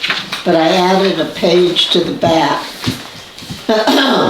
And I'll be reading it because I don't want to get confused with the issues here. What we're looking at is reconciling the CCNRs 2.8 with the bylaws section 10 and 11. And we're noting some of our concerns. There's a notice of intent to sell property. Right now, it's left up to the seller only to notify the LMA. But we know that the sellers sometimes don't understand that it's part of their responsibility. So what Joe Prasa did was to go out and get the information and send it out to us. I think we need to clarify that and say that the board if they learn about a property for sale, they should be proactive in getting information regarding the property. Point number 2, the bylaws state that the prior residents, descendants, and ascendants list, and I'll call it PRDA list, is being notified when property becomes available. At this time, the CCNRs are written such that the LMA is notified when a written offer is on the table. PRDA should be notified when the property becomes available. Point 3, the right of first refusal is given to the LMA. There has to be a mechanism to ensure that PRDA list is consulted. The CCNRs need to address this, or the right of first refusal should be given to the PRDA list. Oh, go. I was going to say something after about the list. You want to say it now? Well, I would like to see that. I know that you have a list here that you use so far, so I'd like the merging of the two lists to come up with something. We've also have the mechanism of possibly creating, we have emails on these, not all of them, and this list is going to grow. It's just in progress. And so we'd like to merge your list with our list and continue to be able to notify everyone that we would be notifying. Sorry. That's fine. Okay, point number 4. The LMA currently can offer to purchase a property at the same price and terms. Why wouldn't PRDA purchase the property? It seems that PRDA person should be doing the purchasing. Why is LMA purchasing, and under what circumstances would LMA purchase the property? So I'd like to see that the PRDA should be in there and should be able to purchase the property. Section 10.B of the bylaws. Inquire with individuals on PRDA list as to their future intent to purchase property in Locke. When LMA sends out a notice that a property is for sale, there should also be a notification, perhaps a postcard or email, that the PRDA individual fills out and returns, addressing his or her intent to purchase property. This list will then be notified of offer on the table. If no offer is received from PRDA list within 25 days of notification, the right of first refusal will be waived. I think it's similar to what we have now, but at least we get notified whether these people are interested in purchasing the property. And then we can have them notify us if they're interested. Okay, because I'm not savvy on writing up bylaws or CCNRs, we cannot provide wording to update these items, but I would be willing to review our concerns. So we need somehow to the board to write up the changes to the CCNRs. I had talked to you before and explained that I had hoped that there would be board interaction with your public comment, but the county made it clear that the board can't comment on the final public comments. But I can assure you that this will be on the next, it'll be agendized on our next agenda. And that way there can be interaction both publicly and the board. So perhaps in the meantime, Locke Product could think about things like you're talking about here, verbiage of, let me put it this way, if anything is going to be an action item, it's going to have to be pretty succinct and clear. So, Okay. and it wouldn't be up to us to write that, so. And it also has to go back to Sac County Oh, of for the Board of course. Supervisors to change Right. it. That's why I Yeah. said we should start compiling a list. Because I have a million questions I could ask right now, but I can't. So, since this is a fluid thing, it's going to continue to grow, etc. Let me just say that it will be on the agenda and you'll have much more interaction. Okay, thank you. You're welcome. And you can keep us, informed between now and then too. Okay. Carol, I did say both of you for public comment. Do you have anything else you want to add? For public comment, yes, I was wondering, Regarding Locke Product. No, not Locke Product. Well, that's what this topic is right here. Okay. Okay. You had said something when I asked, informally asked the question about the management person, and so I thought you Yeah, said we'll later. give a report on that at the Now? next meeting. We're still getting it. No, we still have to put the ad in and all that. Is there public comment on public comment? I do believe we have one member of the public in person. so- Are we on Okay. for public comments? I'm very confused. Yeah. So we're on This is opportunity public comment, comments. anything that's not on the agenda. All right. Sorry. Am I the only one? Oh, I don't know if I'm the last word. That might not be so great. You know what? This might also apply to what Corliss and Carolee just said, or what I wanted to read tonight, because I hear in town, it's sort of a rolling rumor. People say they want let the county take over, let the county take over.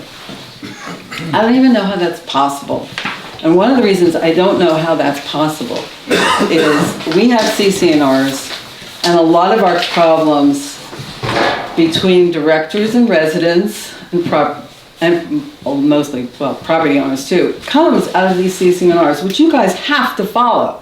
That's what you're doing. That's about all you're doing, hopefully. So, is enforcing the CCNRs, and they are built around the Davis-Sterling Act. That's what I was informed years ago.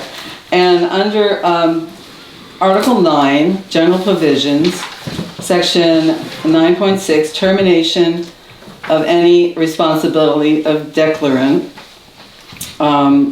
Section 9.7, term, the covenants and restrictions of this declaration shall run with and bind the land for a term of 99 years from the date of this declaration, which was, by the way, in 2004, so we've only got 20 years under our belts. And it goes on with the normal legalese, and it's a pretty short paragraph, you can check it out. Then after that, and this might apply to the concerns that Corliss and Carol Lee had under Section 9.8, amendments. It says, this declaration may be amended by recording of a certificate of the Secretary of the Association certifying that a vote or written consent of members representing 3/4 of the voting power of the association residing in members other than the declarant. So, I mean, it's going to take 3/4 of a vote of the property owners, and that's who the members are, to change these CCNRs. And the CCNRs are all wrapped in with the bylaws and the right of first refusal and everything that she's talking about. So there's the bottom line, and we've only got 20 years under our belt on that one. So just really study these documents. I urge, if they're available digitally, the bylaws, the CCNRs. I have read this stuff over and over again over the course of my time on the board, and you know, I think I know it, and then when I go back on a particular issue, I'm like, oh yeah, it says this. So there's homework here, and just get digital copies. It's easy to learn. Thank you. Okay, matters not on the agenda. Public comment. Public comment, yeah. Yeah. Again, I just want to say the first right of refusal has always been clear. The CCNRs, only the LMA has the right for the first right of refusal. Someone lied. The lie took off in this town because that's the way lies work in small towns, gossip works. But only you have the right of first refusal. That's what's written. And to change it, as she just read, will take 3/4 of the owners of the properties to agree to change anything in the CCNRs. Thank you. Alex? A correction. I said $20. It's $15 because this is the first of the year. Thank you. Thank you. That's Discount. the easiest thing all night. Okay, I wanted to clarify one thing. Angie's been considered an outsider, an interloper, no connection with Locke, right? Not true. Angie is granddaughter of a resident who lived in Locke in 1925. 23. Frank D.M. Yim lived in the town of Borden, which is just a quarter-mile north of Locke Ranch. So she is a descendant of Locke. So she does have some connection with Locke, okay? And I want to clarify another point. I did not coach Angie in any way, okay? Angie is her own person. She does what she wants to do, and I have not been able to tell her to do anything since she was 8 years old, but I want her to eat liver. Never happened. So Angie is her own person. She does what she wants. She does what she feels is right. So her idea of social justice is right now. She can't understand why we take so long to get things done in Locke. I tell her, you know, this is a small town. They've done things very slowly and they have their own ways of doing things. But Angie is so adamant about getting potable water for the families, for the kids, and the residents of Locke. And she wants safety. I mean, she's not wrong, is she?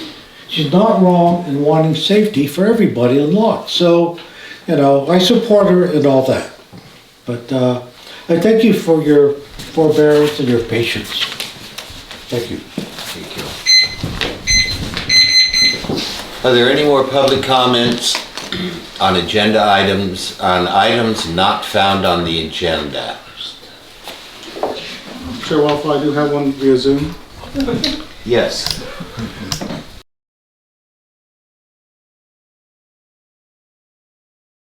Hello, yes, thank you. Let's see, regarding right of first refusal issue, I have a copy of the letter written by the law firm that was hired by the CAC through Christina Fa, Director Christina Fa, in about 2003, I think it was, 2003 or 2004. I have a copy of that letter if you folks that want to study putting it or amending it in the bylaws. It's called Remy, Thomas, and Moose was the law firm that was paid $1,600 by the CAC to give their opinion on the legality of the right of first refusal in the bylaws. Please contact me if you'd like to see that letter. Let's see. Angie Eng. Hooray, Angie. Thank you for coming to our town and for making yourself a wonderful, friendly ambassador to getting to know everybody in town and for bringing so many people to the meeting. That's wonderful. And please keep up the good work. I think Angie should be the manager. If there has to be a manager, she could be our assistant in bringing things together, as she seems to be doing. Let's see, there was another thing. What was the other thing I was going to talk about? Shoot. The other thing. Nominations. The nomination committee. That was already on Martha. Please Martha? Please look into getting a third party inspector of elections because it's required by Davis Sterling Act, and look into code section 5105, civil code section 5105. I repeat it every meeting. Thank you. That's requirements for Davis Sterling Act for board member candidacy. Thank you. That's all. I thought it was